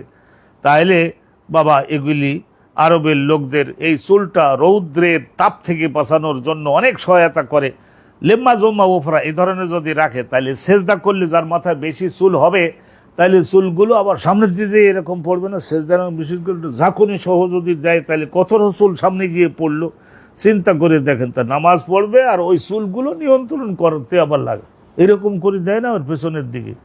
তাহলে নবী পাক সাল্লাল্লাহু আলাইহি ওয়াসাল্লাম বলেন লা ইয়াকুফু, কাফুন মানে নিয়ন্ত্রণ করা, সারান মাথার নিজের লম্বা চুলটা নিয়ন্ত্রণ করবার দিকে মনোযোগ দিতে পারবে না নামাজের মধ্যে, ওয়ালা সাওবান, আর এই যে কাপড় বিশেষ করে সেই জমানায় তো ওই কাপড় কম ছিল, আর টেইলর মাস্টার তো ছিল না, সেই জন্য এই সেলাইবিহীন মনে করেন মাঝখান দিয়ে তো ফাড়া, তাইলে এই কাপড়ে রুকুতে যাওয়ার সময়, উঠার সময়, সেজদা যাওয়ার সময়, উঠবার সময় ওইরকম একটু ফাঁক হয়ে যায়, তো ফাঁক হয়ে গেলে তখন আবার ওই একটু দেখা যেতে পারে। তো সেই জন্যই নবী করিম সাল্লাল্লাহু আলাইহি ওয়াসাল্লাম এই দুটো বলে নিলেন, নামাজের দিকে মনোযোগ দেবা না তোমার কাপড় এরকম ফাঁক হয়ে গেছে সেইটা ধরে টানাটানি করে এরকম নিয়ন্ত্রণ করবার চেষ্টা বেশি করো না, চুল আর কাপড় এই দুইটার দিকে নামাজের মধ্যে মনোযোগ দিতে পারবা না, এই দুটি করবার না, এটা নিষিদ্ধ হলো। আর ওই 7 হাড়ের উপরে 7 অঙ্গের উপরে আল্লাহর জন্য সেজদা কর। তাহলে ওয়ালা লা ইয়াকুফু শাহরান ওয়ালা সাওবান, এটা তো আপনারা মর্ম বুঝে গেলেন আলহামদুলিল্লাহ। এই সমস্ত হাদিসুন ইয়াশরাহু হাদিসান, সামনে এইসব কথার ব্যাখ্যা আছে, আপনারা আরো শুনবেন এবং বুঝে যাবেন। তাহলে এক হলো আল জাবহা মানে নাক আর কপাল, এই দুইটা লাগাতে, এই দুটা মিলে একটা, এই একসঙ্গে হাতটা সংযুক্ত, তো নাক আর কপাল এই হলো জাবহা। ওয়ালা ইয়াদাইনা দুই হাত, ওয়ার রুকবাতাইন 2 হাঁটু, ওয়ার রিজলাইন আর 2 পা, তাহলে 2 পা 2 হাঁটু 2 হাত কলে গেল 6, আর এই যে নাক আর কপাল দুইটা মিলে 1, তাহলে এই 7 অঙ্গে সেজদা করতে হবে। অনেকে বলতে পারে যে আমি হাতেই এর মাটির ধুলোর মধ্যে রাখবো না, কি করবো বাবা, তাহলে হাত দুটো পেছনের দিকে বেঁধে রাখি আর আমি পড়ে যাবো না, যুবক মানুষ আছে এরকম মাথাটা এরকম করে লাগাই, তাইলে হবে না। তাহলে 7 অঙ্গে সেজদা করতে হবে, আল্লাহ পাক রব্বুল আলামিন 7 অঙ্গে বুঝে ব্যাখ্যা করে বুঝাই দিয়েছি। আর একখানা হাদিস শুনে নিন, তারপরে আর দোকানি হাদিস শুনে নিলে তারপরে অবি কলাহাদানা মুসলিম ইবনে ইব্রাহিম কলাহাদানা শোবাত আন আমর ইবনে দিনার থেকে আন তাউসিন আন আব্দুল্লাহ ইবনে আব্বাস আন নবী সাল্লাল্লাহু আলাইহি ওয়াসাল্লাম قال উমিরনা আন নাসুদা আলা সাবাতে আযম, উনি বলছেন যে রাসূলুল্লাহ বলতেন যে উমিরনা, আমাদের সকলকে আল্লাহ নির্দেশ দিয়েছেন যাতে আমরা আল্লাহর জন্য সেজদা করি 7 অঙ্গে 7 হাড়ের সাহায্যে, ওয়ালা নাকুফা শাহরান ওয়ালা সাওবান, নামাজের মধ্যে আমাদের মধ্যে কেহ যেন মাথার চুল নিয়ন্ত্রণ আর নিজের ওই সেলাইবিহীন কাপড়টা এটা ফাঁক হয়ে যায়, তো ওই সমস্ত নিয়ন্ত্রণের দিকে মনোযোগ না দেয়। তার মানে রাসূলুল্লাহ অনেক সময় বলতেন যে যদি কাপড় এত শর্ট হয় তাহলে খেজুর গাছের ওই কাটা বা অন্য কোনো গাছের কন্টক নিয়ে হলেও তারপরে 2টা কাপড় ফাড়া যেহেতু সেইটা একটু সেলাই মতো করো, এটা লাগান যায়, হেকমত বুদ্ধি করলে ওটা করা যায়। তাহলে চুল আর কাপড় নিয়ন্ত্রণের দিকে মনোযোগ দেবা না। حدثنا آدم قال حدثنا إسرائيل عن أبي إسحاق محدثنا عبد الله بن يزيد قال حدثنا البراء بن عازب, অনেক মিষ্টি সুরের ইমাম ছিলেন উনি। ওয়া গায়রু কাযিব, তিনি সব সময়ের জন্য গায়রু কাযিব, কখনোই জীবনে তার মিথ্যা প্রমাণ পাওয়া যায় নাই। মহাসত্যপন্থী হযরতে বারা বিন আযিব, উনি বলছেন কলা কুন্না নুসাল্লি খালফান নবী, আমরা রাসূলুল্লাহ পেছনে নামাজ পড়তাম। ফাইজা কলা সামি আল্লাহু লিমান হামিদা, যখন রাসূলুল্লাহ বলতেন রুকু থেকে উঠতেন, লাম ইয়াহনু আহাদুনা মিন্না জহরাউ, তাহলে আমাদের মধ্য থেকে লাম ইয়াহনু, এখানে হা নুন ওয়ার ওয়াও মুলুকর, লাম ইয়াদউ দাল আইন ওয়াও হা নুন ওয়াও, লাম ইয়াহনু, আমাদের মধ্যে কোনো একজন ব্যক্তি তখন নিজের পিঠ রুকুতে যাওয়ার জন্য বাঁকা করতো না, অথবা রুকু শেষ করবার পরে সিজদায় যাওয়ার জন্য বাঁকা করতো না। কতক্ষণে বাঁকা করতো? হাত্তা ইয়াদা আন-নবী আলাল আরদ, যতক্ষণ রাসূলুল্লাহ সাল্লাল্লাহু আলাইহি ওয়াসাল্লাম নিজের নাক এবং এই কপালটা মাটির উপরে রেখে দেন, তখন আমরা বাঁকা করে যাওয়া শুরু করতাম। আর ছোট্ট একখানা হাদিস আছে, একটু পড়ে নিচ্ছি। আর সুজুদ আলাল আনফি, তাহলে কি করতে হবে? সেজদা করতে হবে। সেজদার সময় নাকের মধ্যে একটা হাড় আছে, সেই হাড়টা যেন মাটির উপরে স্থাপন করে। অনেকে বলে যে কপাল তো দিছি, আবার নাকটা দেওয়ার দরকার কি, ধুলোবালি অত পরিষ্কার না তো, সেজন্য নাকটা একটু উঁচু করে রাখে, তা করা যাবে না। খবরদার খবরদার, এটা অহংকারের একটা ব্যক্ত হয়, এই নাকটাকে ধুলোর উপরে ঘষে নিতে হবে। হাদাসানা মুআল্লা ইবনে আসাদ ক্বালা হাদাসানা ওয়াহিবুন আন আব্দুল্লাহ ইবনে তাউস আন আবিহি তাউস আন আব্দুল্লাহ ইবনে আব্বাস ক্বালা ক্বালা নবী সাল্লাল্লাহু আলাইহি ওয়াসাল্লাম উমিরতু আন আসুদা আলা সাবাতে, ওই একটা হাদিস, আমাকে 7টা অঙ্গে, গুরুত্বপূর্ণ 7টা অঙ্গে সিজদা করতে আল্লাহ হুকুম করেছেন। একটা হলো নাক আর কপাল, একটা ও আশারা বিয়াদিহি, আর রাসূলুল্লাহ নিজের দুখানা হাতকে দেখালেন, হাতের সাহায্যে, বিয়াদিহি নিজের হাতের সাহায্যে, আলা আনবি নিজের নাকটাকেও দেখাই দিলেন, নাক আর কপাল দুইটা মিলে এক। ওয়ালে দেন দুই হাত দুই হাঁটু, আর আতরাবুল কদমাইনের দুই পায়ের অঙ্গগুলি আঙ্গুলগুলি, এবং ওয়ালা নাকফিতা ওয়ালা ওয়ানলা নাকফিতা আসিয়াব ওয়াল শার, আর নামাজের মধ্যে থাকা অবস্থায় আমরা সকলের জন্য নিজের দেহের কাপড় চোপড়গুলো নিয়ন্ত্রণ করবার দিকে, আর মাথার চুলগুলো, লম্বা চুল যাদের, তাদের চুলগুলো নিয়ন্ত্রণের দিকে, যাতে আমরা নিয়ন্ত্রণ করবার দিকে যেন আমরা না যাই, ওই দিকে মনোযোগ যেন না দেই। বাবুনা সুজুদ আলাল আনফি, তাহলে আর সুজুদ আলাল আনফি আর সুজুদ আলাল আনফি ফিতিন, আর নাকটার নিচে যদি একটু কাদা মতো বৃষ্টির কারণে কাদা হয়েও গিয়ে থাকে, তার সে কাদার উপরেও কিয়ামতের দিনের বিপদ, কবরের বিপদ থেকে যদি কেউ আমরা বাঁচতে চাই, তাহলে কাঁচা মাটির উপরে হলেও তো নাককে ঘষে রেখে সুন্দর করে সিজদা দিতে হবে। রাসূলুল্লাহ চাইতে দামি মানুষ জগতে আর জন্মাবে? তো রাসূলুল্লাহ তো ওই রকম কাদার উপরে নাক রেখে সিজদা করেছিলেন। সিজদা করবার সময় কোনোভাবে এ করবেন না, আল্লাহ তাআলা জগতে নাসিকার ইজ্জত সম্মান বহুগুণে বাড়িয়ে দিবেন দিবেন দিবেন দিবেন। এই হাদিসটা আপনারা যদি শুনে নিতে পারেন, তাহলে কিন্তু মহা উপকার হয়। আলহামদুলিল্লাহ, তাইলে আমি যে সাফা করে প্রত্যেকদিন দিচ্ছি, সেইটা আমার আলহামদুলিল্লাহ, আমি তো কষ্ট অনুভব করতেছি না, আপনারা একটু যদি অনুমতি দেন। আচ্ছা, অনুমতি পাইলাম আপনাদের। হাদাসানা মুসা কলা হাদাসানা হাম্মাম আন ইয়াহইয়া আন আবি সালামাতা, এই যে সনদটা আপনারা জানেন, কলা ইনতালাকতু ইলা আবি সাঈদিন আল খুদরি, আবু সালামা বলছেন, আবু সালামা আব্দুর রহমান বিন আউফের ছেলে আবু সালামা, উনি বলছেন যে আমি একবার গেলাম আবু সাঈদ খুদরি হুজুরের কাছে, ফকুলতু, যাই তারপরে দাবি করলাম যে আলা তাখরুজু বিনা ইলান নাখলে, যে হুজুর আবু সাঈদ খুদরি, আলা তাখরুজু বিনা, আমাদের সকলকে সঙ্গে নিয়ে পাশে আপনার খেজুরের বাগানে গিয়ে একটু যাবেন হুজুর, ওখানে গিয়ে একটু বসবার জায়গা আছে, ওখানে বসে একটু হাদিস বয়ান করতেন, শুনে যাইতাম। আমার বাপে আমাকে পাঠিয়েছে, আব্দুর রহমান ইবনে আউফ পাঠিয়েছিলেন। তো ইলান নাখলে, ওই খেজুর বাগানের ওখানে চলেন না, তাহাদ্দাসু, ওখানে একটু কথাবার্তা বলি এবং হাদিস আপনি বয়ান করেন, আমরা শুনে যাই। খারা যায় দাবি দেওয়া করাতে আবু সাঈদ খুদরি ওনাদের সঙ্গে নিয়ে বেরিয়ে গেলেন। কয়লা মানে আবু সালমা বলেন, কলতু, তখন আমি দাবি করলাম, হাদিসনি মা সামাইতান নবিয়া, আমার কাছে হাদিসটা বর্ণনা করে দেন। হাদিসনি, আমাকে বলেন, মা সামাইতান নবিয়া, রাসূলুল্লাহর কাছে আপনি যে শুনেছিলেন, ফি লাইলাতুল কদরে, লাইলাতুল কদরে যে হাদিসটা শুনেছিলেন রাসূলুল্লাহর কাছে, ওইটা একটু আমারে বলেন, আমি লাইলাতুল কদর সংক্রান্ত রাসূলুল্লাহর হাদিসটা একটু আপনার মাধ্যমে শুনে যাই। আবু সালমা বলতেছেন, আব্দুর রহমান বিন আউফের ছেলে। কলা, তখন হযরতে আবু সাঈদ খুদরি বললেন, ভাতিজা, তুমি এই হাদিসটা শুনতে আসছো? আচ্ছা শোনো। কয়লা, উনি তখন বললেন, ইতাকাফা রাসূলুল্লাহ সাল্লাল্লাহু আলাইহি ওয়াসাল্লাম একবার ইতিকাফ করেছিলেন। ইতিকাফ করছিলেন কেন? ওই লাইলাতুল কদর খুঁজে বের করবার জন্য। রমজানের প্রথম 10 দিন, এগুলি তো আমি আমার ওয়াজের মধ্যেও সবসময় বলে থাকি। রাসূলুল্লাহ ইতিকাফ করলেন, দিনের বেলা ঘুমাই নিতেন। আর এই লাইলাতুল কদর তো নিশ্চয় রাতে, সেই জন্য রাতের 10 দিন, রাত 10টা রাত রাসূলুল্লাহ একটা সেকেন্ডের জন্য রাসূলুল্লাহ তন্দ্রা আসে নাই, ভালো করে বুঝে নিবেন। হ্যাঁ, রাসূলুল্লাহ দেহে এমনি 30 জন, হযরত আনাস বলে 30 জন শক্তিশালী যুবকের ক্ষমতা নবীর দেহে আল্লাহ রাব্বুল আলামিন দিয়েছিলেন। মানে 30 রাত যদি 30 জন স্ত্রী নবী পাকে থাকতেন, তাহলে প্রত্যেকের স্বামী হিসেবে, যোগ্য স্বামী হিসেবে খেদমত করবার জন্য 30 জন যুবকের ক্ষমতা আল্লাহ নবীর দেহে দিয়েছিলেন। আর আরেক রেওয়ায়েতে হেলিয়া নামক হাদিসের আরেকটা কিতাব আছে, ওই হেলিয়া নামক কিতাবের মধ্যে আছে যে 40 জন। তো এই থেকে রাসূলুল্লাহ সাল্লাল্লাহু আলাইহি ওয়াসাল্লাম প্রথম 10 দিন, রমজান মাসের প্রথম 10 দিন ইতিকাফ করলেন, সারা রাত জাগলেন। ওয়া ইতিকাফনা মাহু, আমরাও কয়েকজন রাসূলুল্লাহর সঙ্গে ইতিকাফ করলাম, দিনে ঘুমাই নিতাম, রাতে সারা রাত জাগে।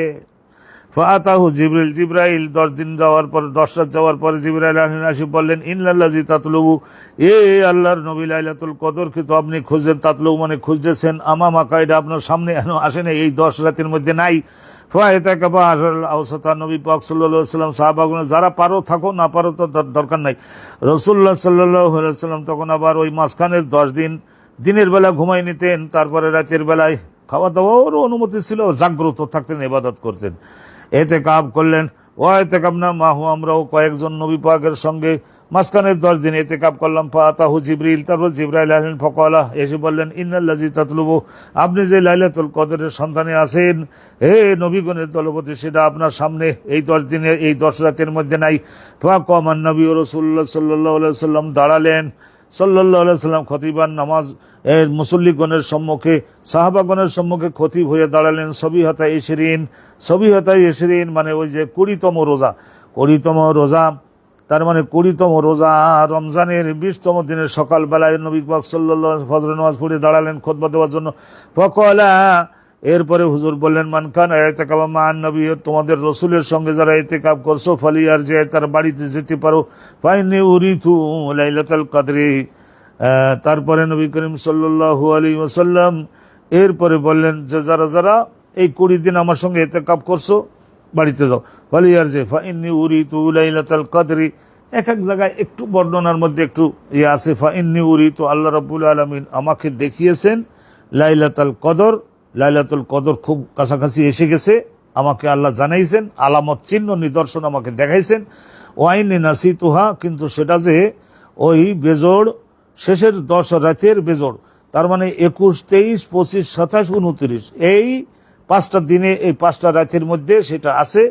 কিন্তু যে এই আপনার কোন রাতটা যে, সেইটা আল্লাহ আমাকে আমার নিকট থেকে নিয়ে গেলেন, মানব জাতির জন্য সেটা মঙ্গলজনক হবে আশা করি। তবে আল্লাহ আমাকে জানিয়েছেন।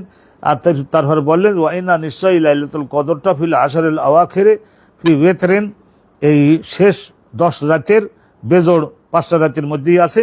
ওয়াইনি রাআইতু, আল্লাহ রাব্বুল আলামিন আমাকে দেখাইছেন, এই রাতে দেখাইছেন, কিন্তু সেই রাতটা এখনো যায় নাই, কিন্তু আল্লাহ আমাকে দেখাইছেন যে সেই যে রাতটা এবছর লাইলাতুল কদর যেটা হবে, সেই লাইলাতুল কদরটা এটা হলো সেই রাতে বৃষ্টি হবে।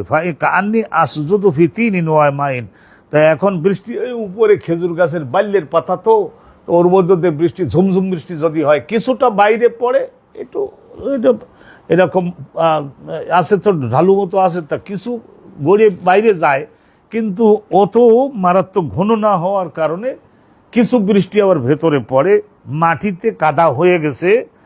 তো আমি খাবে দেখলাম, আমি সেজদা দিচ্ছি ফিতিনি, নরম কাদার মধ্যে, আর পানিও কিছুটা আছে, চকচক করছে পানি।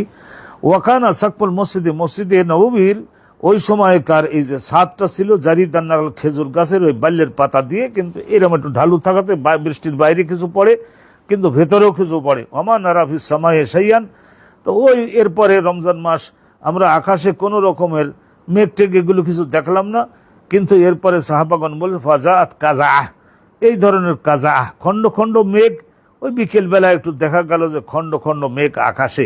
ফা উমতের না, ওই রাতে ভীষণ বৃষ্টি হলেও, ফা সাল্লা বেনান নবীও, রসুল্লাহ আমাদের সাহাবাগণকে সঙ্গে নিয়ে ঈশান নামাজ, তারাবি নামাজ এগুলো সমস্ত পড়ালেন।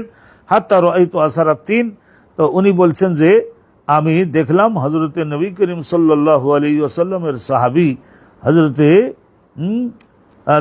হযরত আবু সাঈদ খুদরি, উনি বলছেন যে রাআইতু আসারাত তিন, রসুল্লাহ যে ওই কাদার উপরে যে সেজদা দিয়েছেন, আসার চিহ্ন নিদর্শন, পানির চিহ্ন নিদর্শন আলা জাবহাতে রসুল্লাহর কপালে, নাকে সব জায়গায় লেগে আছে। ও আরনাবাতিহি, আর আরনাবা বলা হয় নাকের এই একেবারে অগ্রের এখানকার জালি হাড়। তা আরনাবাতিহি, নবী পাক সাল্লাল্লাহু আলাইহি ওয়াসাল্লামের নাসিকা মোবারকের এই অগ্রভাগের ওই জালি হালের ওই জায়গায় রসুল্লাহ আর ওনার কপালে এই সব জায়গায় আলহামদুলিল্লাহ সেখানে কাদা আর পানি লেগে রয়েছে। রসুল্লাহ তিনি আর আল্লাহর জন্য সর্বোচ্চ দান জীবন দিয়ে লাইলাতুল কদর দান করেছেন। এটা তো রসুল্লাহকে 16 আনা বোঝাই আল্লাহ রাব্বুল আলামিন দিলেন, কিন্তু হিসাব করে নবী পাক এরকম বলেন নাই। নিশ্চয় মানব জাতির মঙ্গলের জন্য আল্লাহ পাক রব্বুল আলামিনের নবী এরকম বলেন নাই।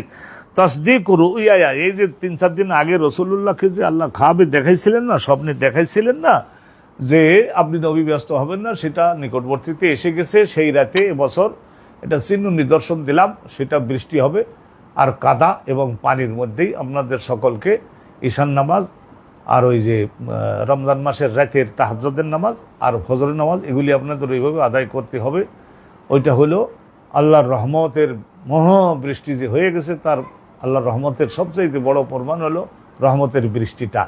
তো এইটা আপনি বুঝে নেবেন। তো রসুল্লাহ খুব কাঁদলেন, কলিজা খুলে কাঁদলেন, সাহাবাগণ কান্দাকাটি করলেন, বুঝে গেলেন লাইলাতুল কদর পেয়ে গেছি। লাইলাতুল কদরে খায়রুম মিন আলফি শাহর। তো বোঝা গেল এখানে একখানা হেডিং ছিল আর সুজুদু আলাল আনফে, তাইলে সেজদা করবার সময় কাদার থেকে নাকরে দূরে রাখবার চেষ্টা কেউ করবো না, ধুলোর থেকে নিজের নাকরে নাসিকাকে দূরে রাখবার চেষ্টা করবো না।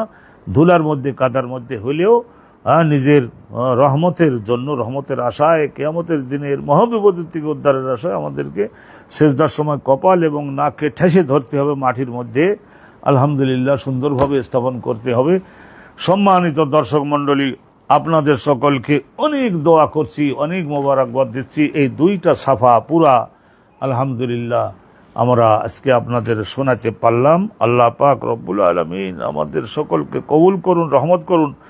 আমরা একটা প্রোগ্রাম নিচ্ছি, মনে করুন আর যে কয়েকটা কিতাবুস সালাতটা আমরা বলেছি, যতই আপনারা কষ্টবোধ করেন, শ্রোতা কম হয়ে গেছে 2-1 বার আমি জানতে পারছি, তো যাই হোক ইনশাল্লাহ মোটেও আমরা পরিবর্তন হব না। আমরা প্রত্যেকটা দিনে আলহামদুলিল্লাহ রাতের এই প্রোগ্রামে 2-5 মিনিট আগা পিছু আল্লাহ নবীর মহাব্বতে এটা তো আমাদের দিতেই হবে।